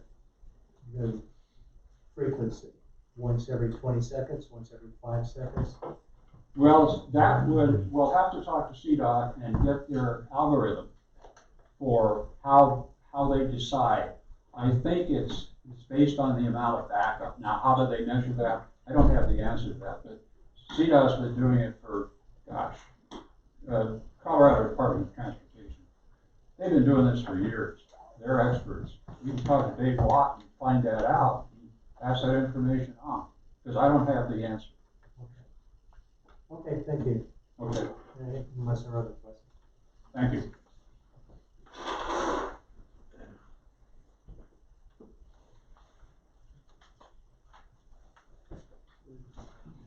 Anybody else?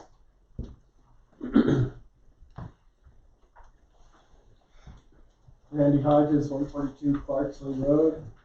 Businesses at 711 Manitou Avenue and 906 Manitou Avenue. I don't think that we can go forward with this mobility study recommendation to provide this mobility hub on the COGS property. Because for several reasons that Mr. Kerner explains, there was no hard data gathered to make this determination. The mobility study, and I have to say I'm a bit disappointed with the mobility study. I was expecting some hard data to be gathered. Counts on traffic at peak times, and analysis with the parking that is available and everything. What they did was more of a distillation of the residents that came out to their outreach meetings and put colored dots on fancy pictures and what the residents wanted to do and they thought that should be done. That's what led them to make that recommendation for the mobility hub up there. And it's not a true data-driven recommendation. It's a desire of the residents that came out and expressed their opinions. So I just can't see that that's a proper recommendation that you take into effect, that you consider to approve this conditional use permit. Okay.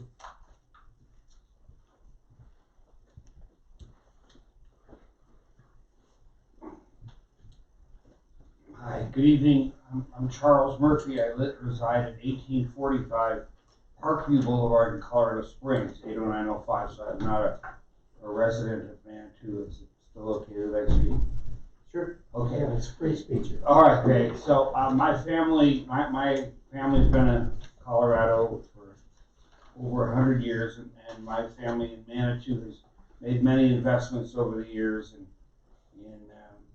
restoring and keeping old buildings that others might have torn down. and keep them for the present and the future. And we're so proud of being able to invest in our past and to continue the future. My father, who's now 84, still owns some commercial condominiums in the Manitou Spa building. And so we have some tenants still there. But the Cog Railroad is so important to the tourism industry in Colorado and the West and the United States. I echo Mr. Pearson's realization how important and how people from all over the world come here. And our company is called Gray Line Tours. This is a partnership my mother and father and I have had now for 42 years. And we take people up Pikes Peak. And we have shuttle buses and red cars. And for full disclosure, we have a contract with the Broadmoor that provides their airport shuttle and a lot of their transportation services for their guests and for their employees. But the COG is something that's so important to our city here in Manitou and our residents here in Manitou and our tax base here in Manitou, and also Colorado Springs in the West. So the biggest customer that we had prior to the fall of 2018 was the COG. We would bring people from all over Colorado Springs that we would pick up at different hotels and campgrounds, as well as the Broadmoor, and bring them up to the COG, drop the guest off, and then leave and come back. And 40 minutes later, another train would leave and bring some more guests up. And so it cut down cars that were on that road. And we anticipate to expand that substantially because less cars are going to be able to go up Bruxton Avenue. And we want to be sure that that service is something that we offer. In addition, we have invested in vehicles that are very short wheelbase that we take up Pikes Peak now. So, you know, the train took up thousands of people. We've been able to take some in the train's absence, but these vehicles are quiet and agile, and we would like to convert their use over to bringing guests from wherever we decide, or the train, or with your help, decide where we're going to park the guests that can't go up Bruxton Avenue because of there's no more parking available up there. And so I am just one of many people in the private industry that would like to provide that service and are willing to invest in that. And I just want you to remember how much the COG has been to the history of Manitou Springs and to Colorado, and to allow them to continue to invest the kind of money which they have and still are and want to continue to do, and allow them to have their conditional use permits so that we can have those memories of many more people to come to appreciate what was built in 1891 by Mr. Simmons and what has been stewarded by the Alpamar, the Gaylord family, and now Mr. Anschutz Corporation. And if you have any questions, I'm happy to answer. Thank you. Thank you for your volunteering of your time here this evening. It's I know you don't get paid anything to do this, to hear all this, but it's for the betterment of our city and our community, and I thank you for that.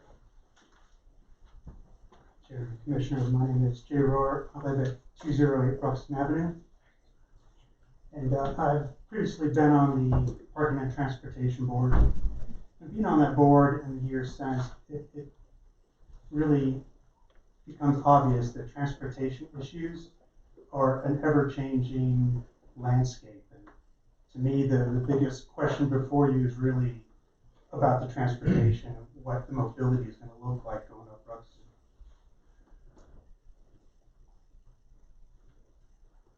Quite a while ago, when we had the downtown improvements, the traffic circle was going in. So neighbor and I went down to the public meeting, looked at all the things the engineers are talking about.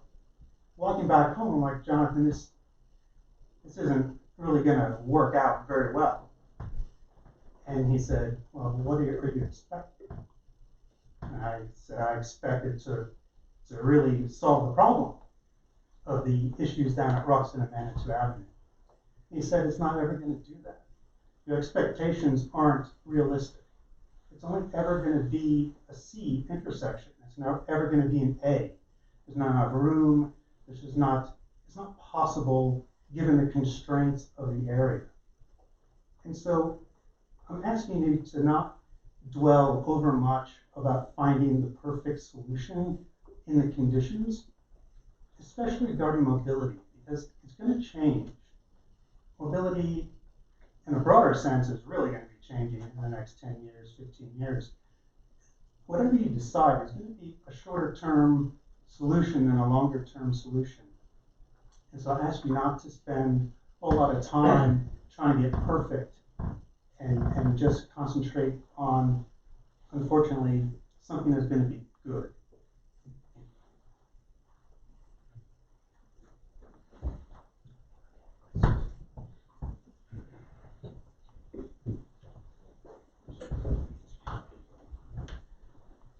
Greetings, Douglas Keithley Edmondson, 7 Keithley Road, Matthew Springs. Fourth generation native, family's been here for well over 100 years.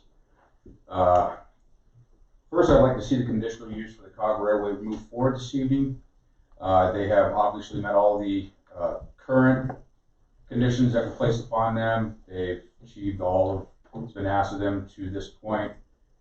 I've been following this situation closely as much as I can. I was told that the condition of the transportation hub was not placed upon them until Thursday afternoon of last week. As far as I'm concerned, this ink never should have seen the page.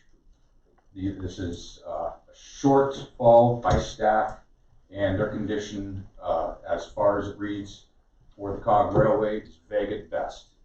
Where are the design elements? Who's paying for this? Who's compensating the Cog Railway for the loss of property? It's a matter of eminent domain. The city attorney should have stepped up immediately and said, who is taking care of this? So what I would like to see happen is the conditional use be approved this evening, less the aspect of the transportation hub. Again, not all data is present. I think a lot of the problems that are inherent to the incline and the traffic of the Box Canyon are going to continue to take place. I think that the Cog Railway is being taxed for the sins of others when it comes to the incline. I can assure you, my personal experience, what I've seen over the years, the rock concert that's going on are the incline users, not the Cog riders. But again, this condition being placed upon a Cog Railway is seriously out of context and is absolutely unfair to them at this point in time, particularly due to lack of data.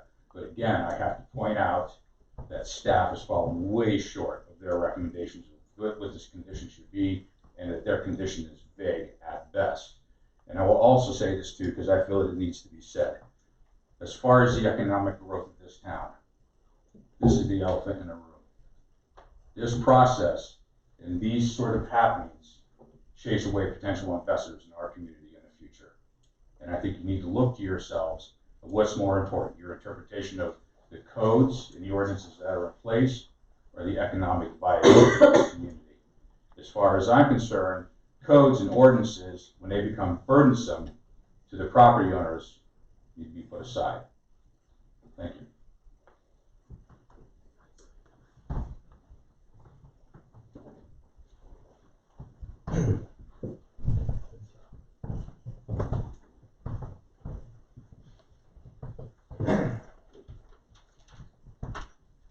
Good evening. My name is Tim Haas. I'm one of the owners at Garden of the Gods Trading Post, and we also own 4 businesses in downtown Manitou. I've been involved in this process throughout, from the beginning. I've been to essentially all of the meetings, heard a lot of comments throughout, and I guess I would begin by saying it is time to move forward. You know, that I listened with respect to some other folks talking, and I would start by saying the incline is the problem if you want to talk about congestion, not the Cog. Cog's been for 120 years. They've been good neighbors. They've acted in good faith. In my opinion, they have literally jumped through every every hoop this small town could come up with to try to sabotage a deal that not only allows them to continue in business, but helps all of us. Sales tax reports are one thing. I heard comments that everybody's doing just fine. Well, it's not true. Not only have the businesses in Manitou faced construction for the last 3 years that essentially shut down Manitou Avenue, we had the COG close, and 300,000 qualified customers. I realize not all of them stop in Manitou, probably not that day, but a certain percentage come back. We lost all of that. I can tell you for our 4 businesses in downtown Manitou, we were down $500,000 last year in sales.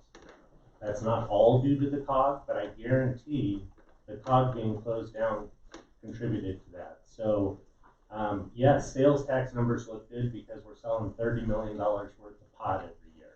As soon as Colorado Springs legalizes it, watch out. It's time to move forward. Otherwise, if we as a community continue to sabotage this, 2 things will happen. All those wonderful homes that are up near Rexton, their property taxes will double. If people want that to happen, go for it. The other thing that can happen is we'll cut services, and I'm pretty sure that the community won't be happy about that. This is a big deal, a huge deal for the future of this community. It's been debated and debated and debated. The COG came back to the table even though they didn't have to. That's a good neighbor. That's acting in good faith. They've done it. This isn't a rush. We need to let them move. So please consider that. I do appreciate all of your volunteer time. I know this is a complicated issue, but it's time to move forward. Thank you.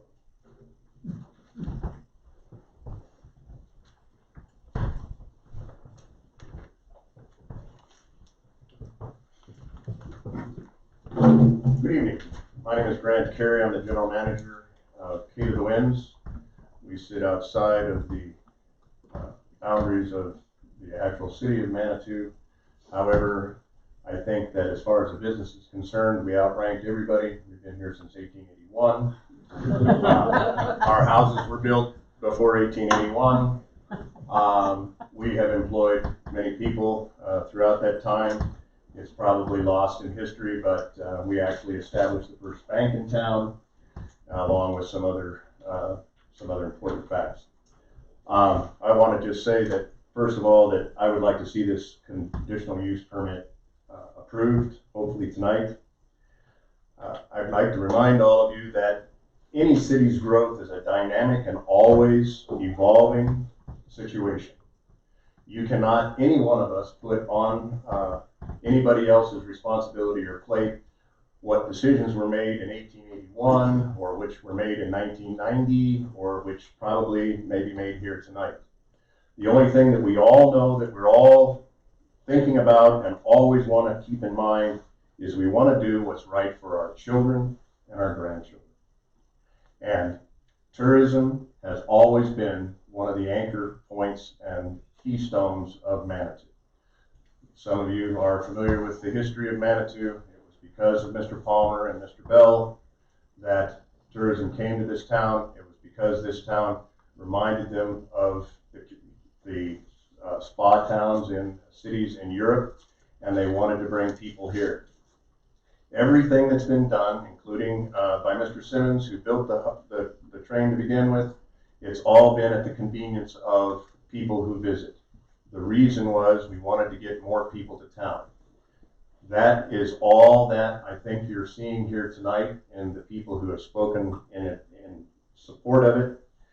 I think that it's not fair for any of us not to acknowledge that the Anschutz Corporation and the people who work for the COG train are good neighbors.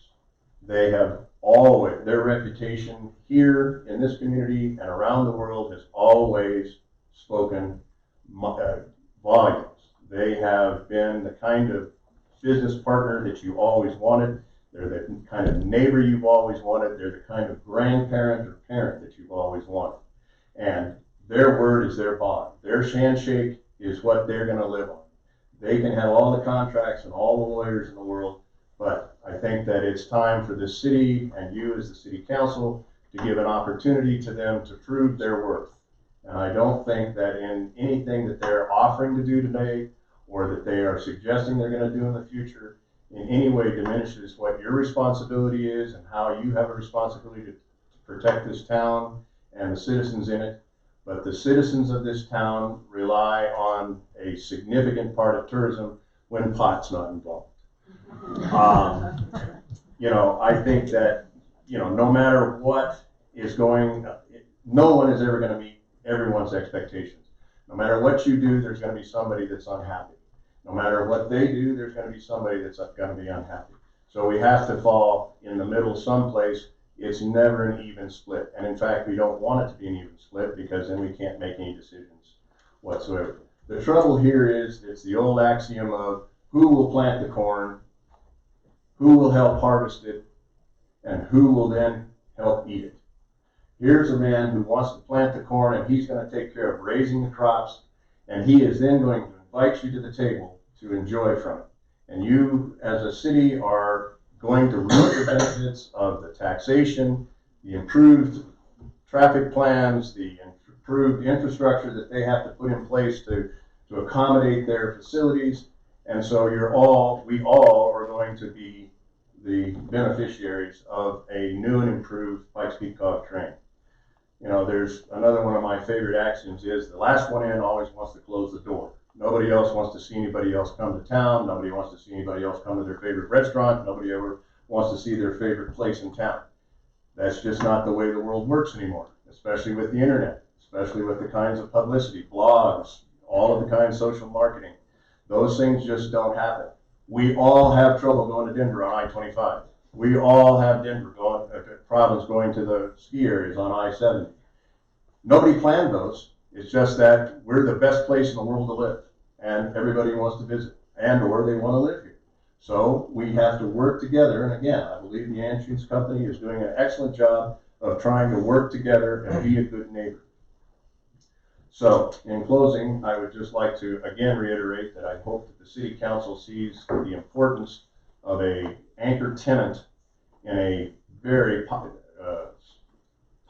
and a very desirous place for other people to visit.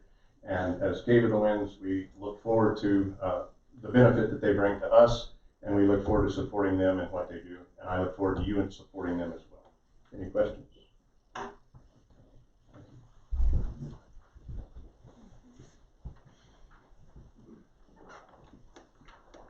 My name is Annie Schmidt. I live at 2 Amethyst Avenue in Manitou Springs. I had a lot of things planned to say, but after Mr. Haas got up and spoke, and Grant, I can just say I would hope that you would move forward in approving the conditional use permit without the responsibility of them doing the transportation hub part. I think I can't really say it any better than everybody else has said it, so that's just my request.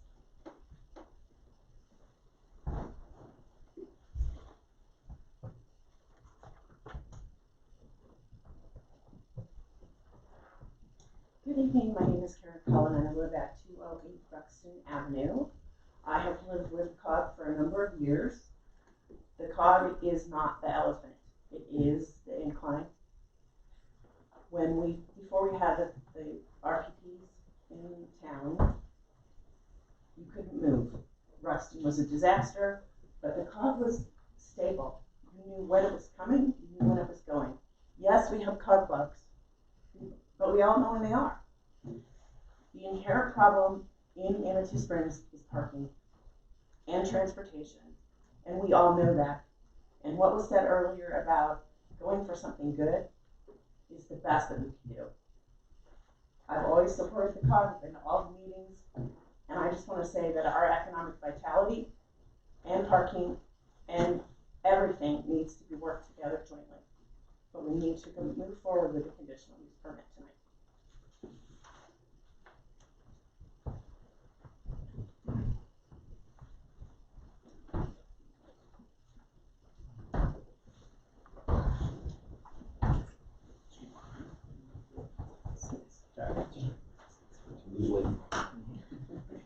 Oh, my name is Brian Ryder. I'm one of the owners of the Iron Spring Chateau. And just real quick, yes, I think they jumped through every hoop they need to jump through to get a conditional use permit. Because one thing I've learned from being up there for 7 years is you are not going to be able to predict what traffic is going to do up there. Forget it. I don't think anyone's been on that street more than me and Mike in the last 7 years. From 4 o'clock in the morning to 10 to 12 hours a day, every day, you're not going to predict. If you can't fix it now, what's going to happen? I mean, I got to get there at 4 o'clock in the morning just to keep people out for parking for the incline, out of the parking lot. So, best is just, you're going to have to work as you go on it, because other than just shutting off the street, you can't fix it now. So, I think it should go forward. As far as business goes, we're down 30% since they've been closed. And for a small veteran-owned business, that hurts us. It's good that we have the parking revenue to fall back on, continue our renovations and everything we've done to the building. But I mean, I think we're definitely down across the board on everything. So us being right across the street from them, that helps. You know, we're tied to their business somewhat as far as people riding the train and come to us for dinner and the show, you know, et cetera. But so we hope everything will get to move forward, and we will work with them. And I've spoken with Roy, the new parking person with the city, that we're going to add new people this summer to, you know, his only job is to move traffic and not park. So we'll have him from May through September. And also the shuttle, if it moves up there, I would like it. I don't think where it is that great a spot. 3 weeks ago, they wanted to move it to our parking lot 100 feet up the street, which made no sense to me because it's even worse right around that blind curve. So that's kind of a quick moving thing. I don't think any team was really had time to assess right now, but they partnered with us in fixing our concrete and making those concrete stairs that all those incliners from the shuttle had to go up to go across the street, you know, and just to make it safer, we stop traffic when the shuttle stops and get people across the road. I mean, it's not safe for people to walk. I'm surprised no one's been hit yet. But so we're definitely in favor of everything they've done. Hoping to work with Ted and Spencer, you know, as we go forward. But thank you.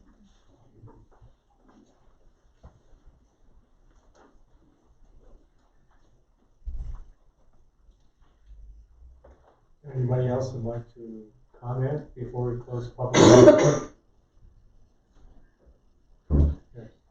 May I address a Yes. couple of points, and I Yes. promise to be succinct and promise to keep my promise.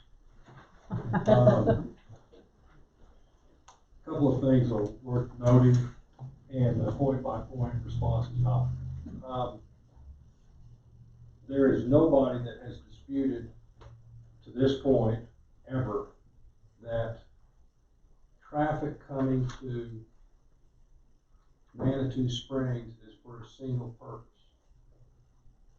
The visitors that come here don't just go to the COG and leave. If it was that simple, it would be that simple. But we all know they go to the COG, they do the train ride, they come to town, they walk around, they buy and sell stuff, they don't sell anything, they buy stuff. They park, they create traffic.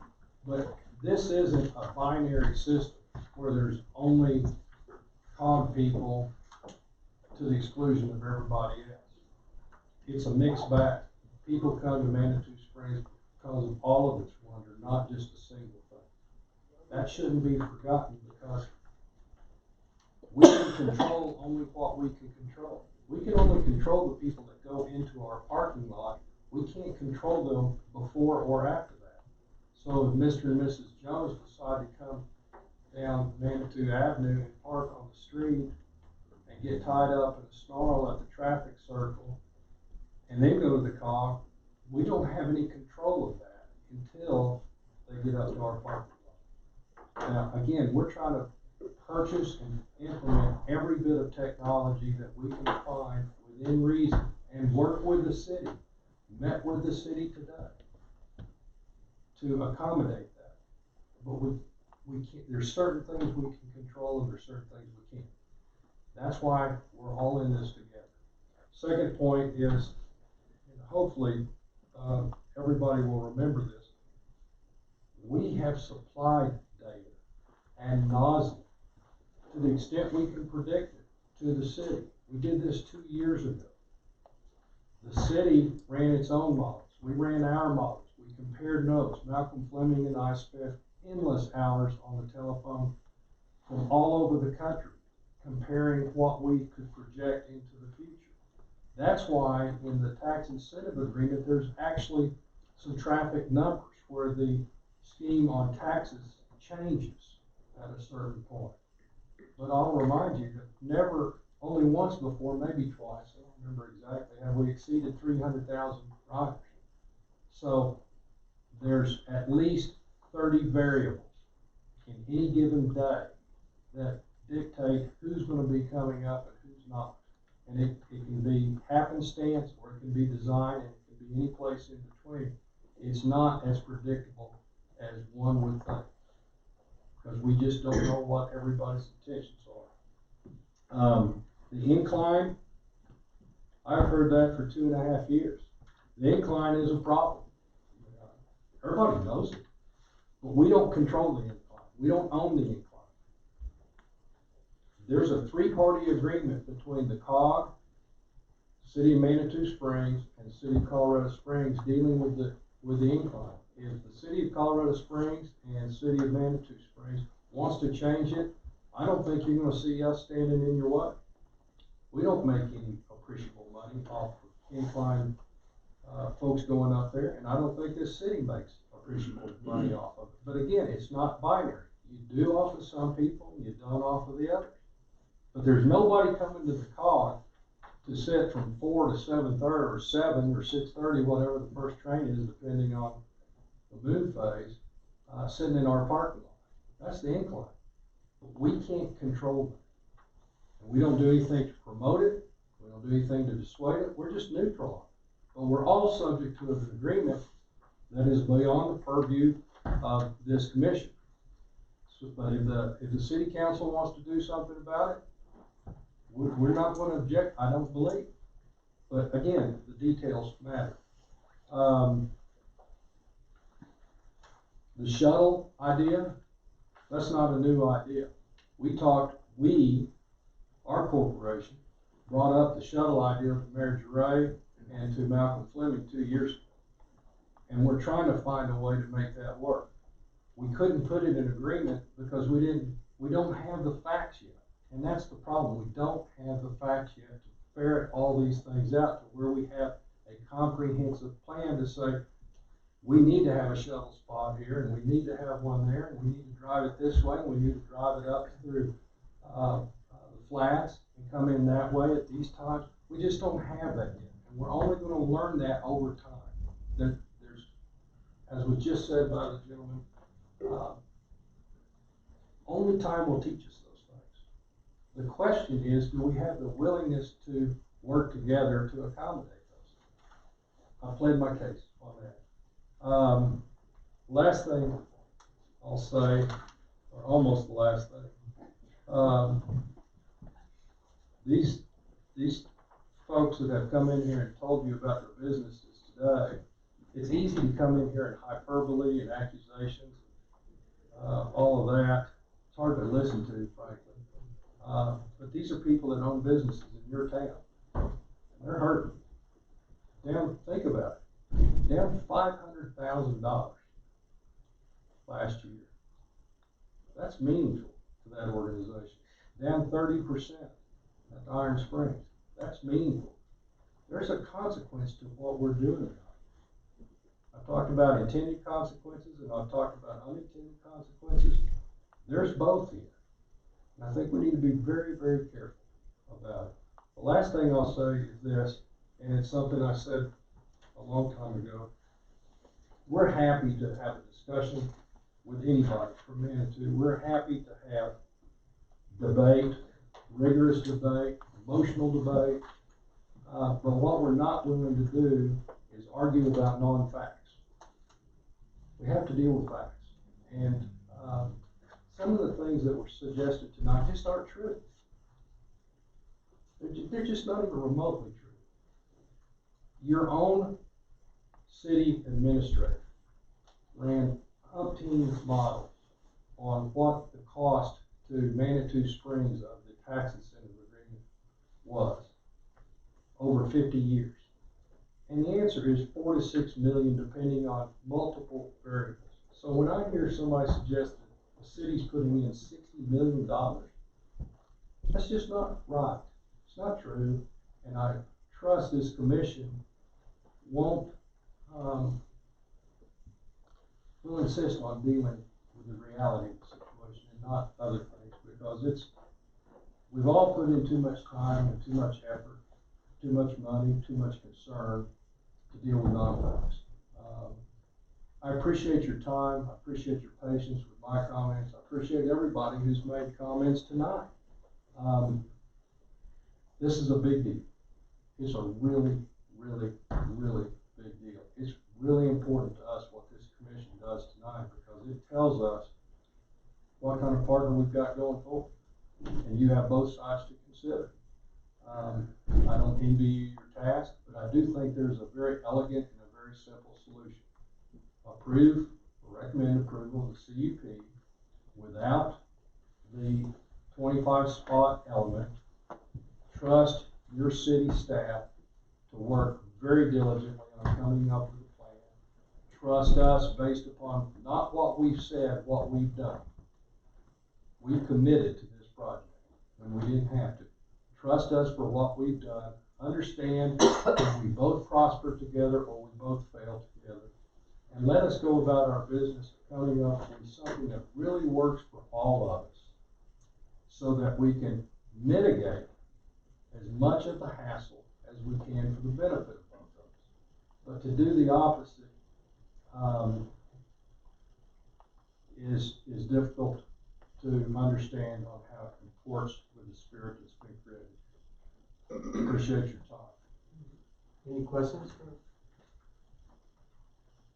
I'm just curious, like, I've been to almost all the mobility study meetings and all the council meetings where they reviewed it. And it seemed like, and it's even, I think, in the tax incentive agreement, there's lots of reference to the notion of transporting COG customers with a shuttle or some other form rather than a private vehicle. It seems like in order to do that, there has to be a place to drop those customers off.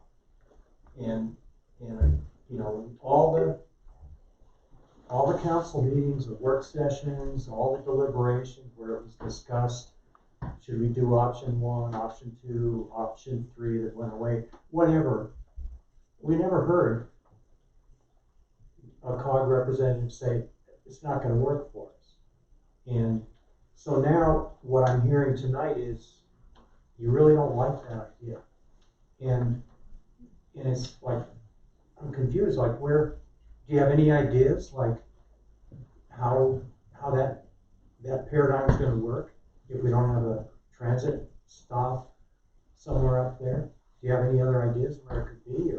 Or I mean, this is where it gets really tricky for us to approve a conditional use where we leave this big question mark, which ends up, you know, coming back. We may not be having higher property taxes, but we may all of a sudden find ourselves with a couple $1 million of added responsibility if we don't figure this out now, or we don't have some idea. So I'm just curious, like, where do you think we would drop those customers off? There's a couple of answers to that. I met with Mr. Cheney and Denise, your city administrator today, Mr. Powell, and I pointed out to them that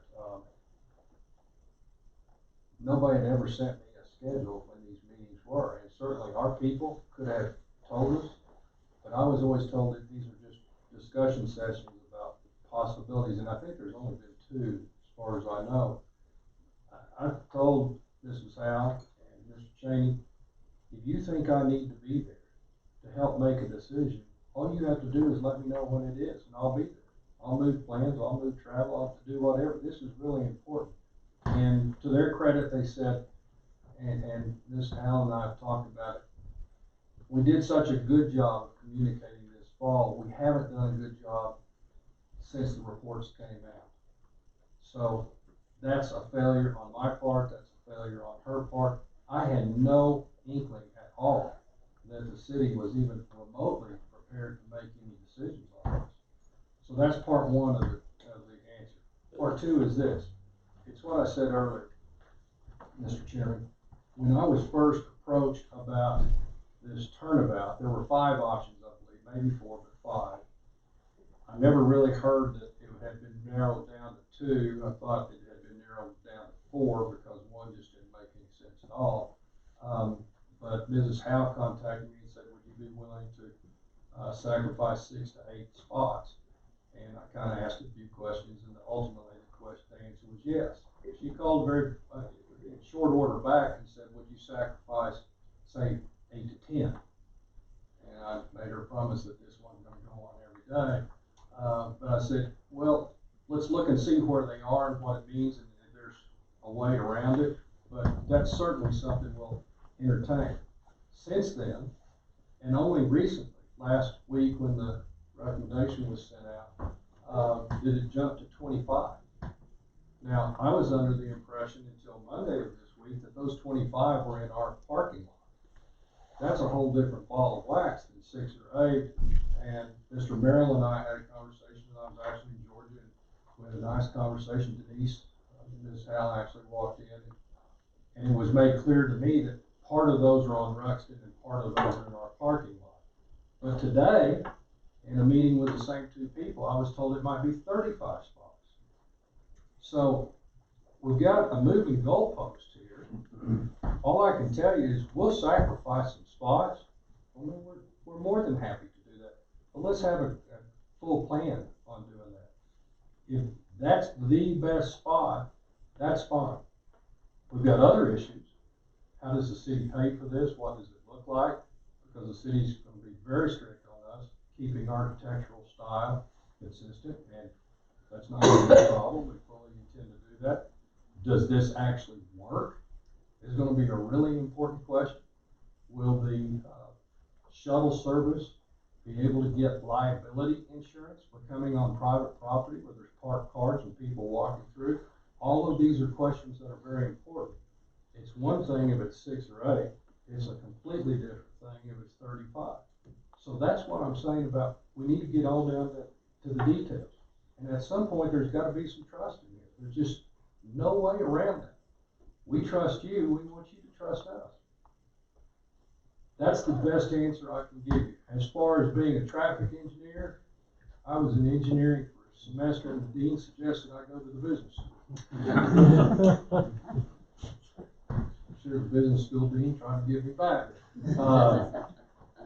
I don't know that, but I've read the Kinley Horn study, and I think it's meritorious for what it is, but I don't think it's finished. I don't think the real rigor of hard questions about alternates and alternatives and unintended consequences have been really, really bared down on. But that's not a long process. And as I told Mrs. Howe today, we've already put up money to pay for that. It's right there. All we have to do is commission it. It's probably a 3-month process. Could be she thought it might be 6 months. But the money's there. For what? A follow-up to Kinley Horn, once it's narrowed down to either 1 or 2, probably 2, final recommendations, then you get a small group of people that really bears down on all the intended and unintended consequences, because this is not linear. This is fluid. And as the gentleman said, it's completely unpredictable. So, especially with the incline, the hours those people keep. So, it would strike me, since we're putting up the money to do it, and it's a short time frame, relatively, that we go into phase 2 of that and get a comprehensive plan. And then, if the comprehensive plan involves putting a hub up there, we'll do that. But we want to really have the opportunity to ask questions. Why 35 spots? Why not 10 spots, like we really talked about? Is there a different place to do it within our parking lot? Is there a different place to do it right in front of the depot, which is the ideal spot?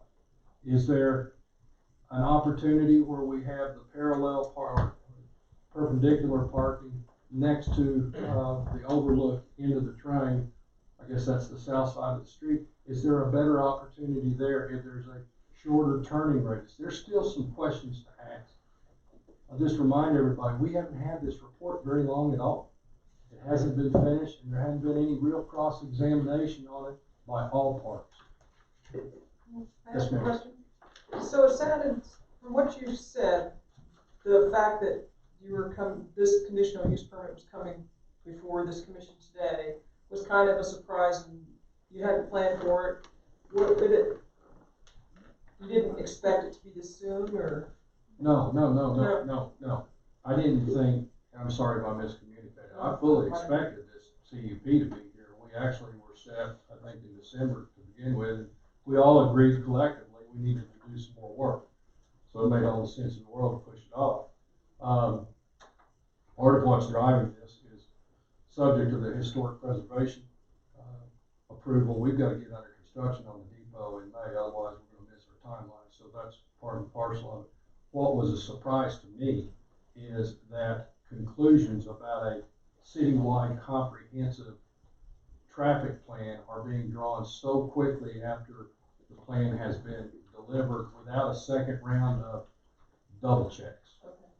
Some real gut-wrenching conversations about, does this really work? Is this the right plan? Is there another alternative? Is it an amalgamation of two options rather than just one or the other? That's what came as a surprise to me. In the few times I've been involved with anything like this before, that process from when the report is delivered to when a final recommendation is made is closer to a year than 30 days. And so it just kind of caught me by surprise. Now, with that said, I got a few other things going on in my life, including living in 2 different cities. So maybe I just got a little bit distracted in fairness, but 30 days is awfully short to make final decisions on something that is this permanent, because once you pick a traffic plan to go with, you kind of got it. You know, you're either doing A or Z, you're not doing both. So it's a deliberative, difficult process. And to the extent I should have been there, all I can say is I apologize. Yeah, and just so you appreciate our dilemma, we haven't had that traffic study that long in. You know, we look at things like we're gonna create a total of 300 to 400 new parking spaces. Why? If we're not gonna have a mobility hub, what's the point? It just gets really confusing, and we have to come up with some way to articulate a conditional use that will protect the city as well as protect you. And that's why it just is, it's just a little bit it's challenging. It is challenging. It is really challenging, and so is building a railroad up the mountain. No, that's straightforward. You just iron, nails. Yeah, exactly. Just hope for the best. That's why the language that I think, I don't know if Mr. Merrill would support this, but the language we would hope to see is the CROG will continue to work with the city to find an acceptable solution to the parking traffic mobility issue on Ruxton, consistent with the TIA. That's really all that can be done today. If you take 25 spaces from us, if you, presuming you have the legal authority to do that, because it is an adverse possession, or that's not right. What's the Well, this is a partnership with you. Well, I understand, but that's the point. You forcing us to do it without collaboration on our part is not okay. Yeah, well, that's why we're asking. That's why I'm asking you. What are some ideas?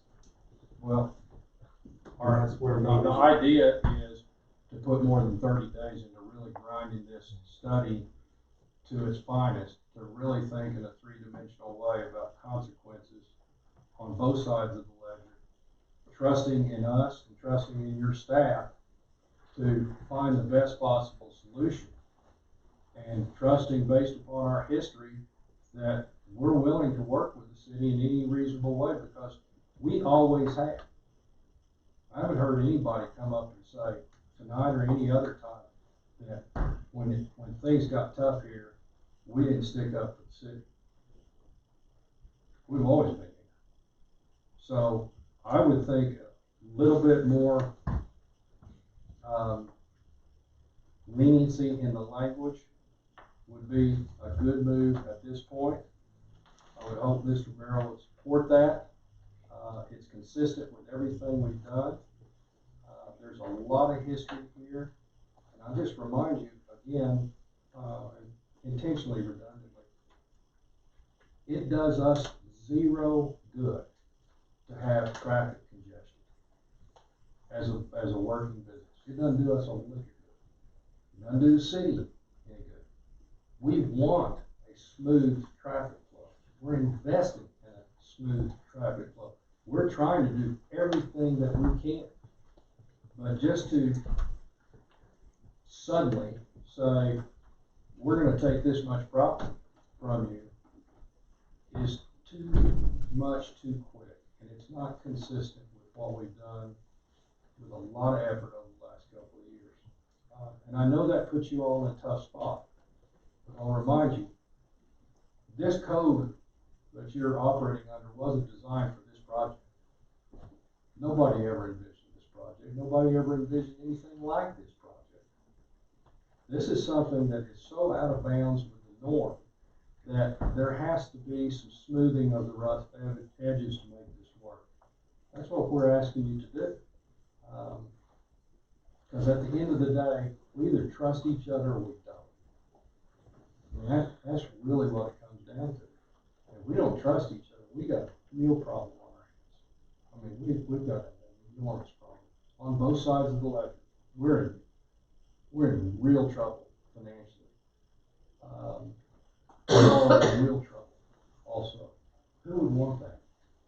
Who would want that? So we just ask you to, on this issue, pass the CUP without that condition, with this revised language, which is consistent with everything that's been agreed to by the city council and prior administration.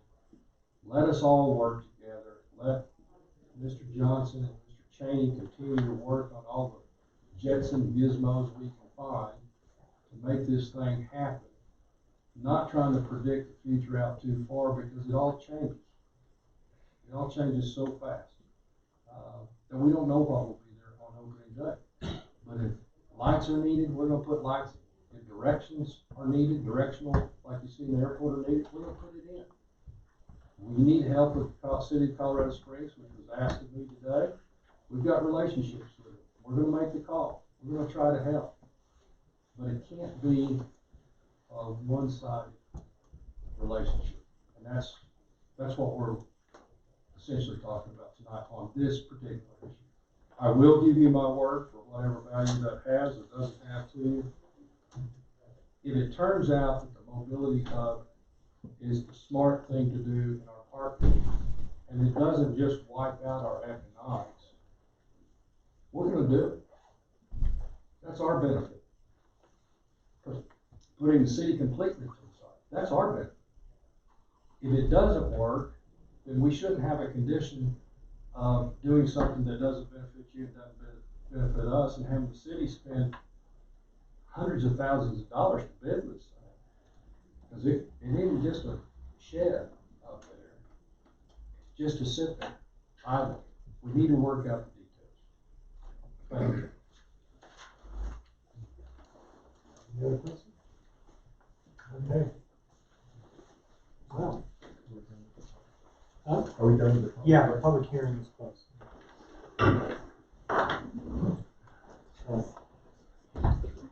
know the process is to deliberate and then to make a motion and then discuss and vote. So, in the interest of giving us something real to talk about, I would like to make a motion right away to pass with staff's recommendations minus item 1D with encouraged discussion. And that would be my motion. Well, that's with this encouraged discussion. I'm sorry, the motion is to approve CUP with staff's recommendation, deleting 1D, and approving it as written, minus 1D, with encouraged discussion. So just to quickly be clear, it's a motion to recommend approval, because it goes to city council afterwards. We need a lot of discussion and deliberation. Right, and, you know, the shuttle stop, to me is a no-brainer, that should be discussed, but it's beyond our authority. It's city property, I mean, do we have the authority to move that or make the recommendation? That to me seems like a no-brainer that has come out of this. Okay, well, there are ways of crafting conditions that might say the applicant and the city a condition will be that they work together to come to a workable solution to provide a way to deliver clients to the customer. I mean, there are ways to craft it, but just to throw it out, I think we have to come up with something. Let's just talk. Let's So really Chairman, deliberate. just to be clear, you got a motion and a second. You typically would take a vote and you can deliberate on that, unless the individual made the motion wants to withdraw it. You have an actual motion and second on the table, so you don't need to vote on that. We don't have any discussion or deliberation. No, you can do all discussion you want after the motion and the second. Yeah. So Commissioner Casey, who said he wanted discussion, could Okay. withdraw at this point the motion. You know, hold on, sorry. Yeah, so, I'm sorry, you can have your debate, you can have your discussion now. That's fine, I'm sorry, I'm totally out of order here, I'm doing two things at once, so Yeah, you're fine. yeah. I'm I sorry. think no one called the question. Yeah, I think we you're can good, talk you're good. until midnight. Yeah, you're good, I Apologize. apologize. Robert. So, Julia, you had? No, I just wanted to make sure, I was clarifying if we had a motion in a second here. I wasn't sure exactly what was going on either. Yeah. So, thoughts? Well, you were trying to get there before. Well, let's just sort of go down the Well, line. I mean, I felt this was a very healthy and good discussion, because I've been open about this. I see issues across the board. One thing just in terms of being a commissioner, maybe it'd be healthy just to say a few words about what's in our purview. A lot of the comments that were made here tonight, I think, are very interesting and would help me if I were voting on some kind of agreement between the COG and the city. I'm not doing that. Whether the city council has made an agreement with the COG, I think that's all to the good, but that's not really, I don't think, my purview as a commissioner to be adjudicating that. I think of what we're doing is much more modest. It's to try to understand the purview is pretty clear about what the planning commission does. So, and in fact, we're just offering a recommendation so people can go to the city council. City council board has overturned our recommendations and modified. You can all go to the city council, and that's all part of the process, and that's all the good process. That's how bureaucracies and good governance works. So to my mind, this is a much more limited thing. I think that, it's just my top of my mind thoughts here is that I guess that I'm fairly supportive of this conditional use, but I do think that there might be some language to be added. For example, I guess that one thing that's not in our purview is to say something about the COG. We would encourage the COG not to, or ask the COG not to rent their parking places to Incline. But maybe that's something that you should take to the city council. I don't know. I think that that thing about maybe we want to stipulate and say in conditional use we don't want railway traffic for these midnight, late, evening, whatever. I think that's also. I understand that you felt that the applicant felt that they were asked to put that in, but we could also say no, we don't want that. And I think that is something that would be good. I actually think in terms of the being positive and collaborative and assuming good faith, that there would be a way to put in and say something like the condition about having a hub up there at the COG, and that in good faith we will, the city and the COG work that out. And who knows how many spaces they're talking about, because that kind of trust goes both ways. And so to me, it seems very commonsensical. If the city council didn't like it, they could scratch it. And but I think that in terms of planning purview, because because I really don't, like part of the thing I really appreciated one comment about, the traffic to Denver and traffic to ski resorts and all that kind of stuff. And part of the problem is there wasn't good planning. And so you have to, part of our job is to try to prevent that kind of stuff, even though we never can. We're not mystics who can foresee the future. So I think I'm pretty comfortable with putting some kind of language in there. That seems to me in the purview of planning. And again, if the COG doesn't like that, they'll go to the city council. There'll be a discussion there. They can strike it if they think it's wrong. But it's also the opportunity to signal from the planning's perspective that in the spirit of cooperation and trust and all that, that we would work together to find some kind of a solution without deciding how, we're not at a place that we should be saying now 35 spots or 12 spots or 5. That's way too premature. But just to say, yes, we want that. Seems to be simple. I must say that I concur completely with what was just said. I think putting language in there is important, but it can't be precise. It seems to me this information from the study just came out, and then they're making concrete recommendations that might continue to change. So we need the flexibility. I think in a partnership, you have to be willing to know that you can sit down until you've proven you can't do that. So I think you need to have some language in there to ensure that there is going to be discussion and intent to go forward. But I don't think it needs to be the specifics. I'm comfortable right now with my knowledge to feel like you could put, concrete numbers in at this point. And I know we're not necessarily being asked to do that. I agree with your comments. It makes sense. Julie, your thoughts?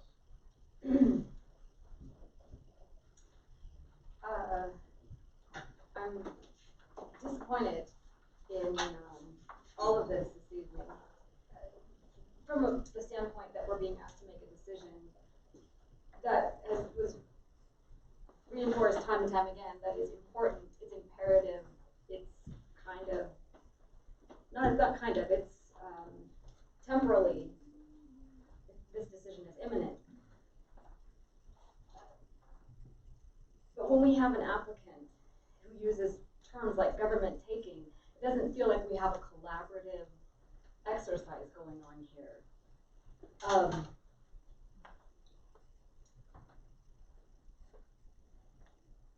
If we are to trust that the applicant and staff are going to come up with a reasonable solution. Sorry, I've been sitting here this entire meeting writing stuff, and now, obviously, I didn't write a script. I agree that leaving it, first of all, that there are expectations for this conditional use permit, it is a conditional use permit, but that we will leave it to be better planned with the council of whom we aren't, unfortunately, sir. I think there needs to be a little bit more language in there. This 1D is a major contention, and I don't know enough about the transportation study. The applicant stated that they don't know enough about the transportation study either. So we need some solutions here, and I didn't offer any. That wasn't my intent. I think transportation absolutely has to be addressed. Maybe not specifically, but if anything I've taken away from all these meetings I've been to is that transportation parking is of utmost concern here, and so I think this plan has to address it, or as a condition, that at least both parties are going to come to an agreement on something before this goes into place. You know how I feel. The bottom line, I think, is this organization wants to proceed, and are we going to slow them down, waiting for something that may or may not help down the road? This mysterious traffic study. We're by approving this, we're not giving them a blank check to do whatever they want. There's going to be all kinds of checks and balances down the road. This is one step in the process. So, it's my voice is on the table, you know I do. Okay. I guess I need some concrete conditions. That's what I'm struggling with. It's like, I read the tax incentive agreement, and everything is, we'll try our best to do good. Well, what if we don't do good? Then what happens? Who does what? Do we have like, you know, it's like there's this notion that the city and the client and the applicant are going to come together to identify 300 to 400 parking places away from it. And that to me suggests that the plan is that there's going to be some kind of remote transport of customers to the site in order to reduce the amount of traffic in the neighborhood. I think that's great, but again, there's so many loose ends, so many, maybe we'll do this, maybe, you know, I used to do government contracts. If I ever got a contract where I had a condition that I was going to get paid and all I had to do was do my best to try to do something, I would have signed it in 5 times. It's a gift. It's meaningless if we don't have concrete, tangible requirements.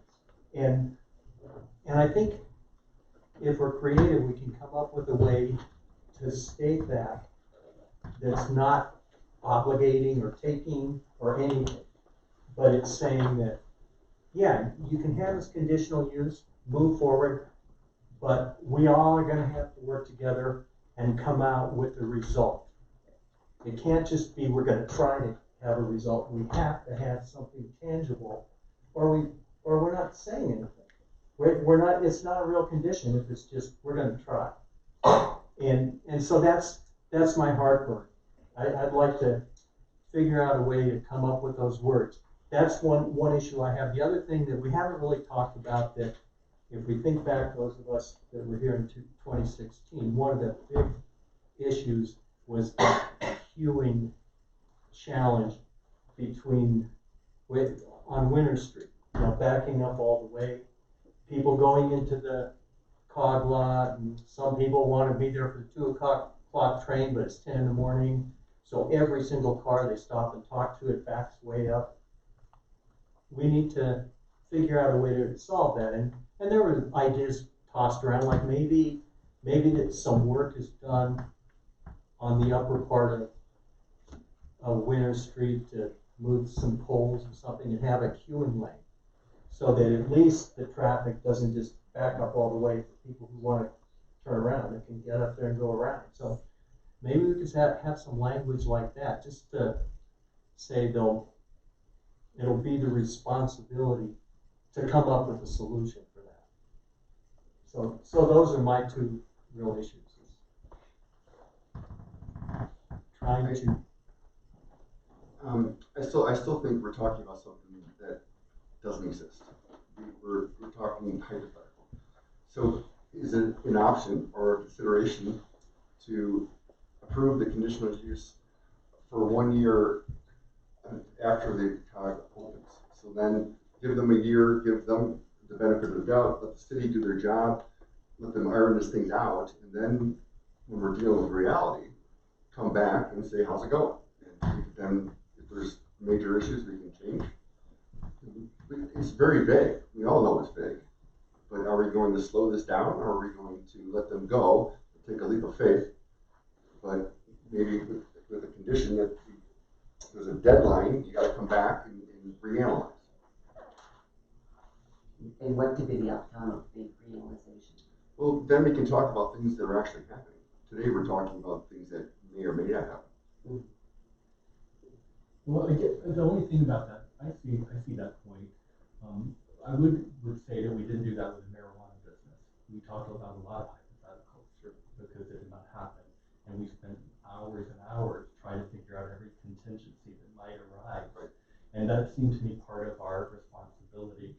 So to me, yeah, I mean, I think that we all have, actually the expertise of people up here's one of the people who talked from the audience have a lot of expertise with this and knows they have some idea about what had happened on Winter Street and whatnot. I mean, I wish that, you know, in some way, I wish that we could really open this up. I mean, this is not about the COG, but you know, okay, this is just like blowing the scene. But when they put the circle, you know, you guys don't know this, but I work on French history, and I'm in France a lot. They have a lot of circles in France. You don't have pedestrian crossings right next to the circle. Yeah. They're way away. And you think that was where we needed a little planning, right? Yeah. And so there are a lot of things that could be done to improve if we would get some expertise and talk about it. And so again, that's not just a COG, that's just like, wow. So I wish that we could be opening up some of this discussion and attack some of the other conditions that are really worsening the situation. Just me, nothing less.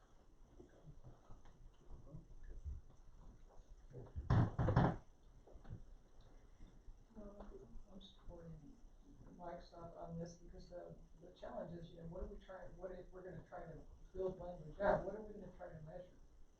You know, are we gonna start talking about car trips, or are we gonna start trying to talk about, you know, opening up? It's gonna be difficult to come up with language that's, you know, what are we looking at? What dynamic or point of that whole operation? What?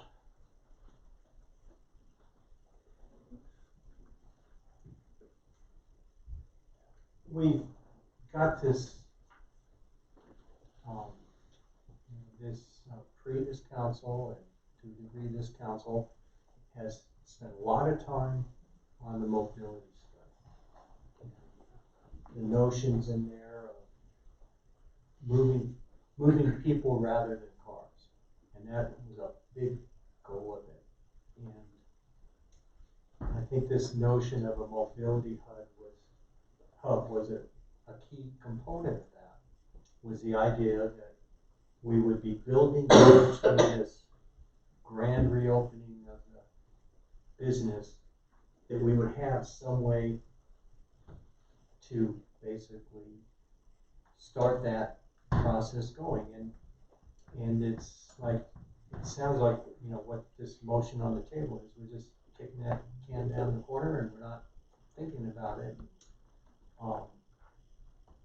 And, you know, whatever state the current condition is for the mobility study, it's still being slugged out and analyzed and talked about. We just basically say, no, screw it, we don't care. What is approve it all that?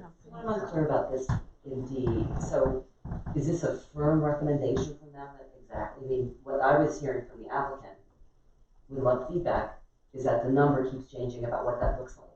So is this a final thing? Because I do think there's got to be certainty, some degree of certainty for the applicant, to have a sense of what's the scope that they're having to work within. Yeah. But is there going to be more information that's going to come in another study?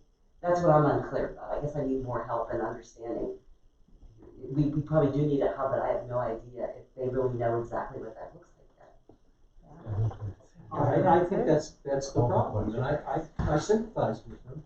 At the same time, I sympathize with the city. Sure. And the neighborhood, and you know the premise that they've been talking about for the last 2 years, that we're going to create 300 to 400 new parking places, decking Hiawatha, buying other surface lots somewhere, transporting people from the east end of town or the west end of town.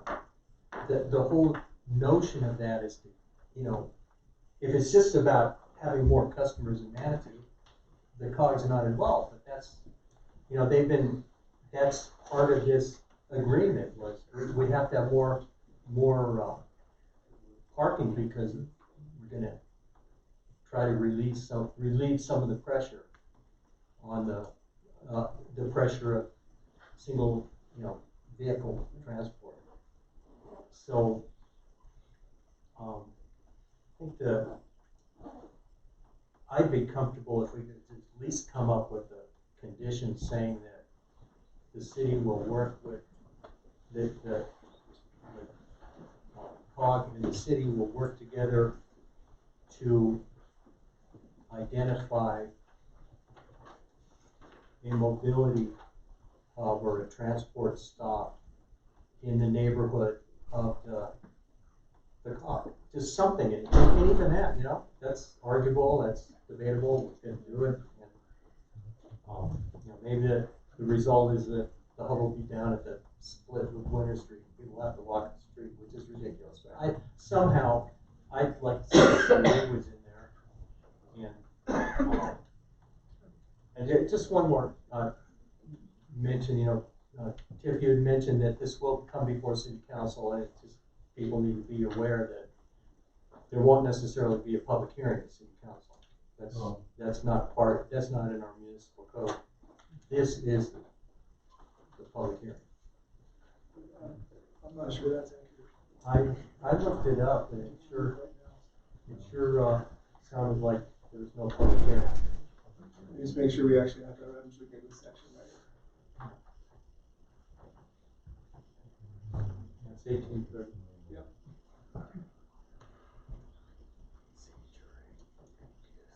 Julia?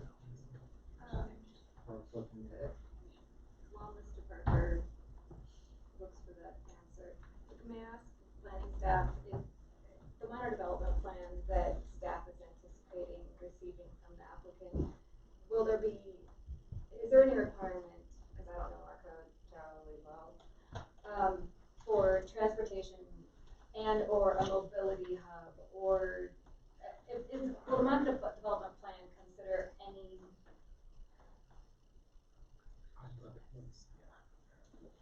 So I didn't mean to interrupt you. So No, I apologize. you're No, I mean, the way I read the code is City Council makes the final decision and they do that in a public hearing. It doesn't specifically state public hearing in here, but I don't believe we've done any conditional use that go to the City Council that aren't considered at a public hearing. Okay. So it's a public hearing for the City Council. Yeah. Okay, just the recent trend has been, unless it's specifically called out for public hearing, we haven't been having.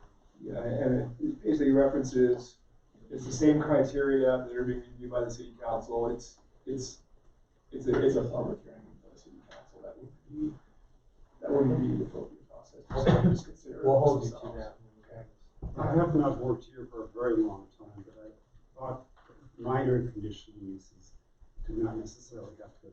No, minor conditional uses are approved by planning commission, and the only use of those in our current code is for short-term rentals. But major conditional uses, I thought, go to your city council. Yes, they do go, but I just looked it up a while ago because I was getting confused, because every time I went to a meeting, there wasn't a public hearing. I wanted one, and I looked it up in conditional use, and I did not find that in the code. We haven't done this minor major conditional use review. I don't know if we've ever had City Council do a major conditional use under the new provisions of the code. I think they had one for a wireless thing. Maybe it was, but maybe that did happen. But I think for due process purposes, it would need to be a public hearing for the final decision maker. So Okay, well, that's great. I'm reading this one. I do see why you have that concern. I was actually surprised it didn't say that in here, but it's going to be a public hearing. Okay, so you make sure you. Yeah.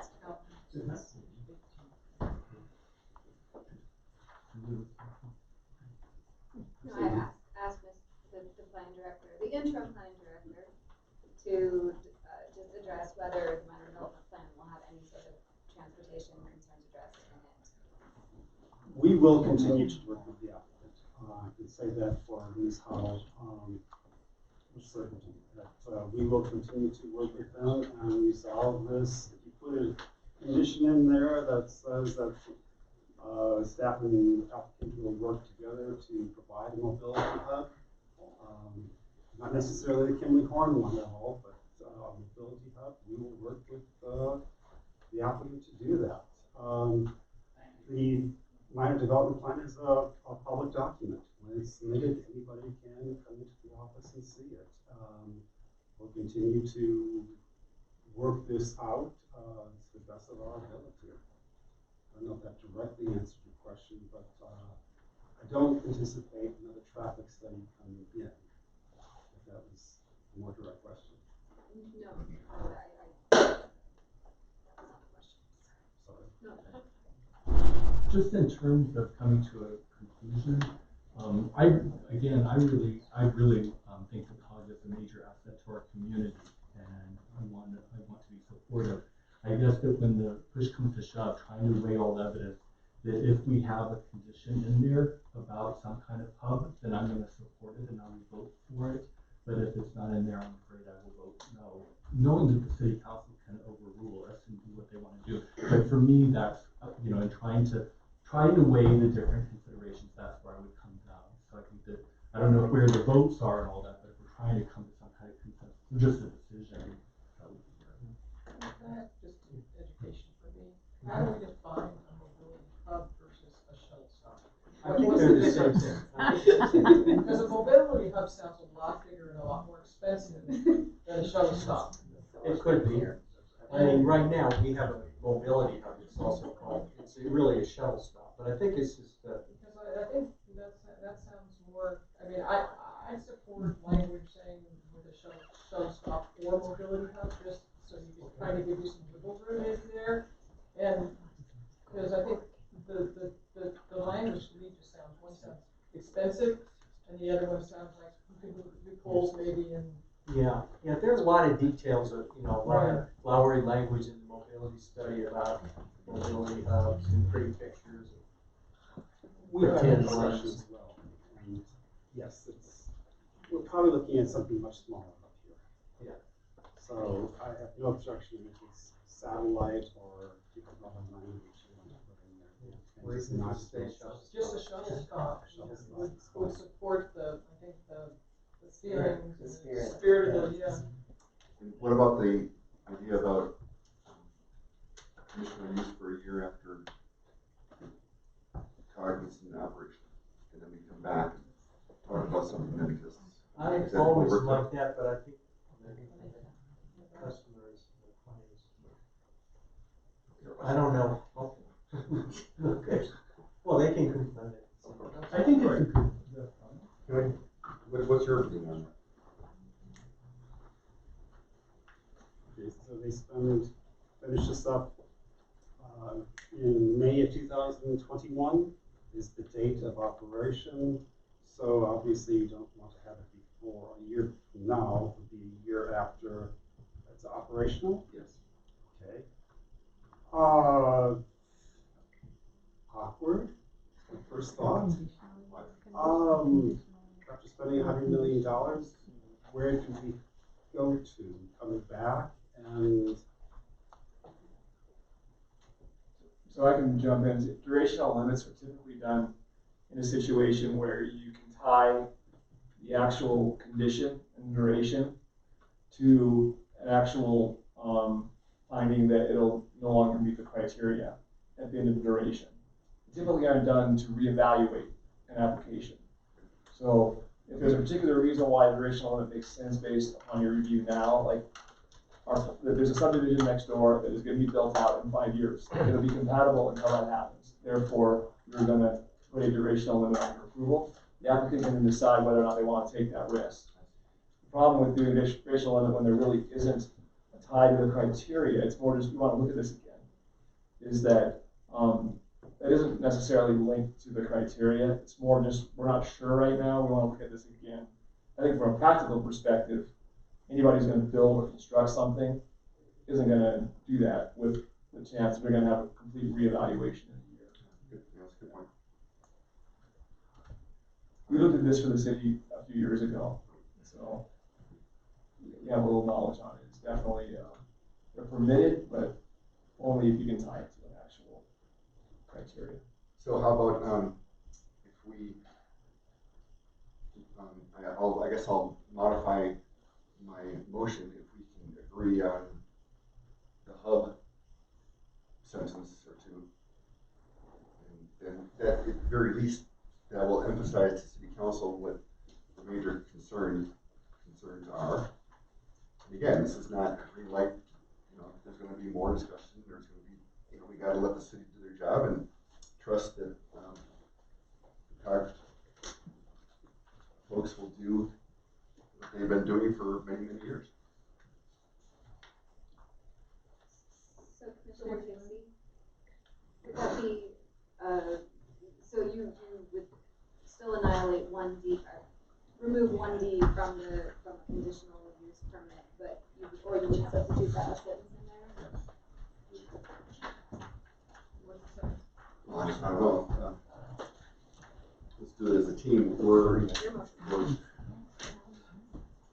know it's my motion, but I'm not amending. I'm encouraging the group to amend it. Can it be something about the city, like the condition is that the city and the COG will work jointly to create a plan that includes a transportation plan that includes a shuttle stop that would be convenient for passengers going to the COG.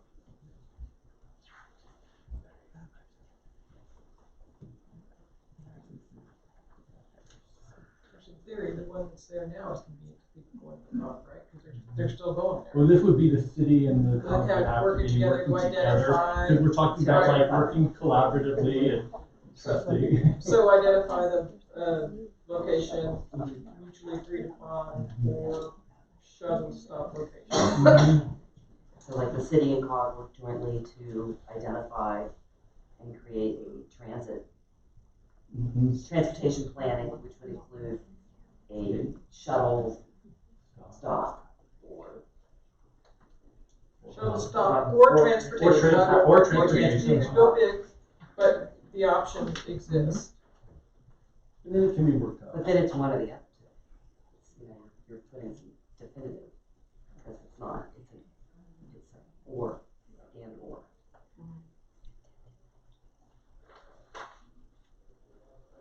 Do you guys care about the midnight ride? Yes. Who's they want to trade? I would. People are coming. They're going to have to come back for that. They can't just do that. If we don't have hours of operation, what's the preclude? It was mentioned that the applicant would come forward for a permit or So that would something be like that. I the don't know if that's necessary. Well, right now, there are no hours of operation. So, I don't know, they decide they want to start at 5 a.m. What's to stop them? You know, And what would be the stop them? What would it be? The city could impose, I don't know if they have it now, but they have code provisions about when businesses can operate and hours of operation. But so you do that legislatively. But I think generally, if you want 11 hours of operation, you can do that as part of the conditional use approval. I would prefer that, just to, we do that with restaurants. We do with everything else. I have one more thing, as long, I was gonna bring this up, and we have this motion on the table.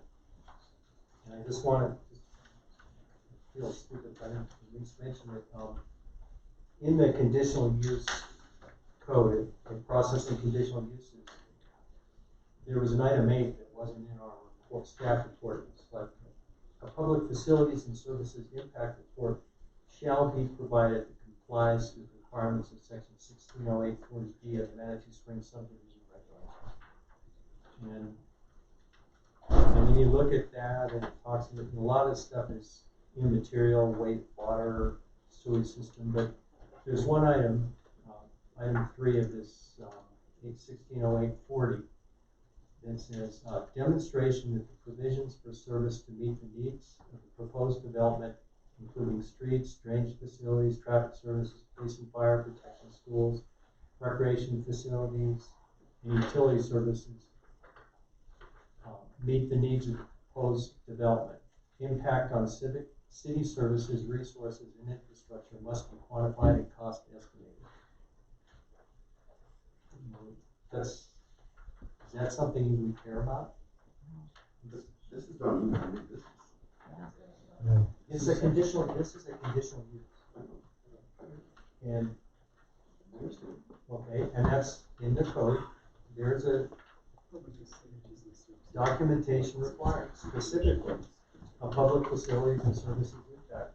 So you're suggesting we don't need that because it's in the previous position?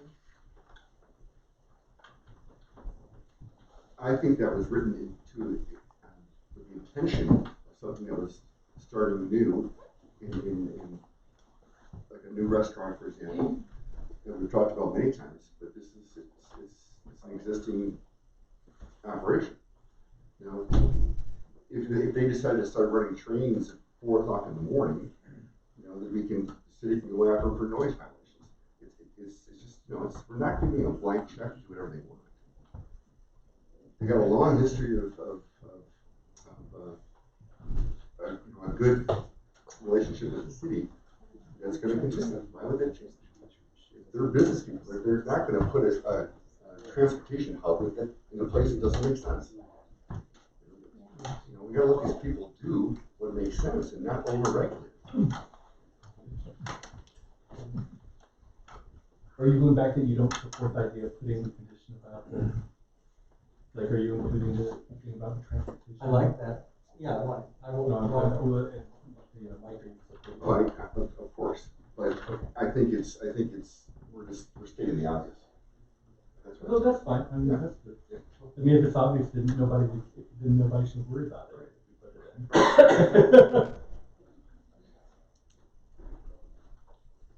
Okay, so sort of a muddle here. We sort of have a motion, and we have some. Well, did you accept the language?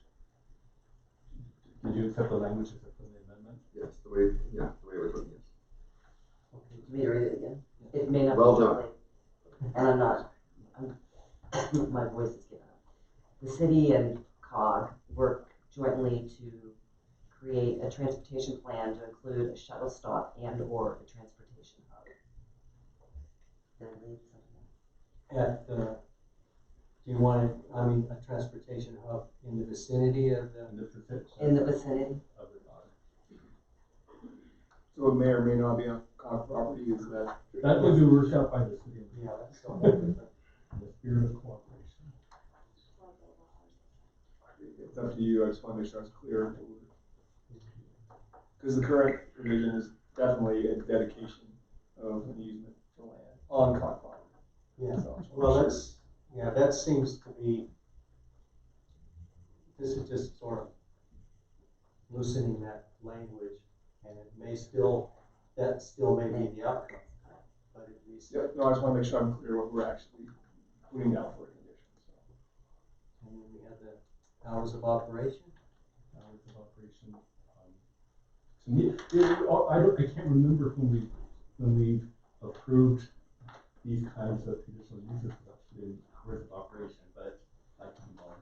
Yeah, I think it's essential that we do. Doesn't hurt anything if they said they're not gonna do it anyway, but it's just for completeness. Hours of operation. What are they now? Is it Yeah. dusk to dawn? Dusk to dawn. I don't know. If I may, it's, Dawn to dawn. it's, Not it's sunrise to sunset. We don't run these trains at night. And does that mean just the trains are operating, or does that mean the storefronts have to be closed, or what is the definition of hours of operation? When you've done this in the past? Well, like for the zip line, I think we had hours. That they can't be on the zip line, or that they have to be out, and the doors have to be closed? Well, I think it's assumed that that's when the public is allowed to arrive and Okay. Yeah. So versus. It's if I may, Mr. Chairman, it's when the public arrives. You know, if we have a broken down car, and some of our mechanics may show up at 3 o'clock in the morning to work inside the building, to work on that, or we have something stuck on the mountain, somebody may take a 4-wheeler, but public is, I think, what you're concerned about. Yes, and I'm not comfortable saying sun up to sundown, because that's way too much time. Well, that's what it's historically been. You actually run trains at 5 a.m.? Never. No, but we've got operations going on there. No, but open to the public. What time is our first train? 8 a.m. 8 a.m. Yeah, so that's kind of the problem. So 8 a.m. So. And what's the last train of the day? 5:30. So 8 AM to 6 PM, how about? They gotta come down. Yeah. They gotta come down. The last train is hot. The last train is down at 8:30, and that's existing operation. I think perhaps if we said, if I may, 7 to 6, that will pick up basically everything. Because some people will arrive early, and we've got to get them on the train. The train takes off at 8 o'clock. Okay. It's. So the condition would be, shall only be open to the public between the hours of 7 AM and 6 PM. Well, for departures. For departures, yeah. Yeah, because they come back at 9:20. 8:30, they're back, yeah. They're back down. I'm sorry, Mr. Chairman, if I may, the experts are educating me now. The last departure of the train down is at 5:20, so they're getting down the mountain at 8 o'clock. 8:30. 8:30 at the latest, so perhaps 7 to 9. And keep in mind, this is seasonal, so as there's less daylight, the hours change, with the sequence of the sun. Yeah, well, the importance is not, I know my dogs wake me up way earlier than 7 AM in summer, and, so I know it gets light a lot earlier. So I don't want to tie it to the sun. Well, that's kind of how we tie our operations though, is during. Oh, no, I understand later on, you won't have an early train maybe. Well, during the summer, it's the longest hours that we run. During the winter, is to the extent we run in the winter, it's the shortest hours. So it kind of has to be tied to sunlight. Yeah, but no earlier than 8 AM, it sounds like. Well, we won't be taking any passengers earlier than 8 AM, is that right? But we will have our maintenance guys. Yeah, Sure, I think- they're talking about something. Yeah, and I think if she's written down 7 AM to 9 PM as the hours of operations, that. Yeah, of departures and returns. And does that cover your other operations too, gift shop and everything else? Yeah, we're not going to be a shop open when there's no light there. So I mean, the condition could be shall only be open to the public between the hours of 7 AM and 9 PM. Yeah, right. And that, we can play with that. Is that good? Yeah. My experts tell me that's perfect. Okay, thank you. Okay.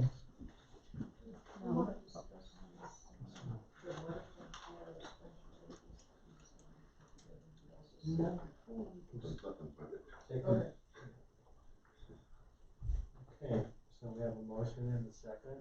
Who would like it? Just for the record, sorry, would you mind reading the first change? So we're gonna basically change, condition 1D to as you're gonna read, if you don't mind. Yeah. So the city and the COG work jointly to create a transportation plan to include a shuttle stop and or transportation hub in the vicinity of the COG.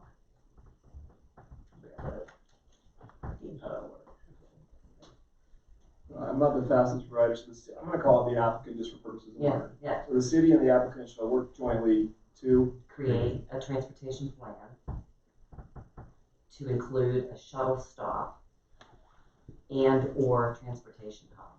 I guess you could say shuttle stop or transportation hub. Yeah. Or in the vicinity of the COG.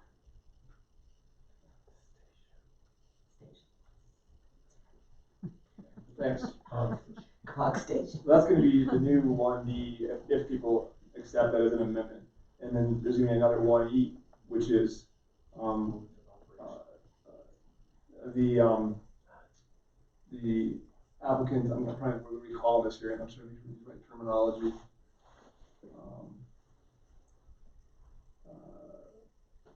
The applicant's operations should only be open to the public between the hours of 7 AM and 9 PM.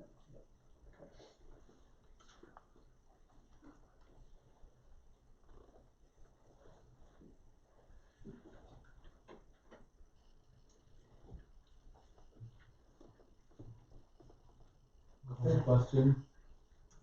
What? Someone call the question. Well, I can say, are we ready to vote?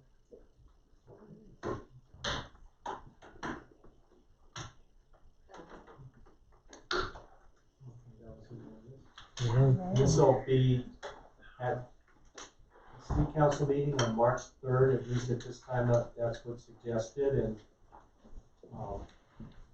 the assertion is that there will be a public hearing. That will be ready. Well, I won't call the vote too early next time.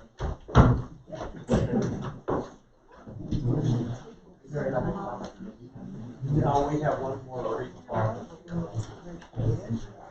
More than council action. Yeah. Questions or answers? Any questions on council action and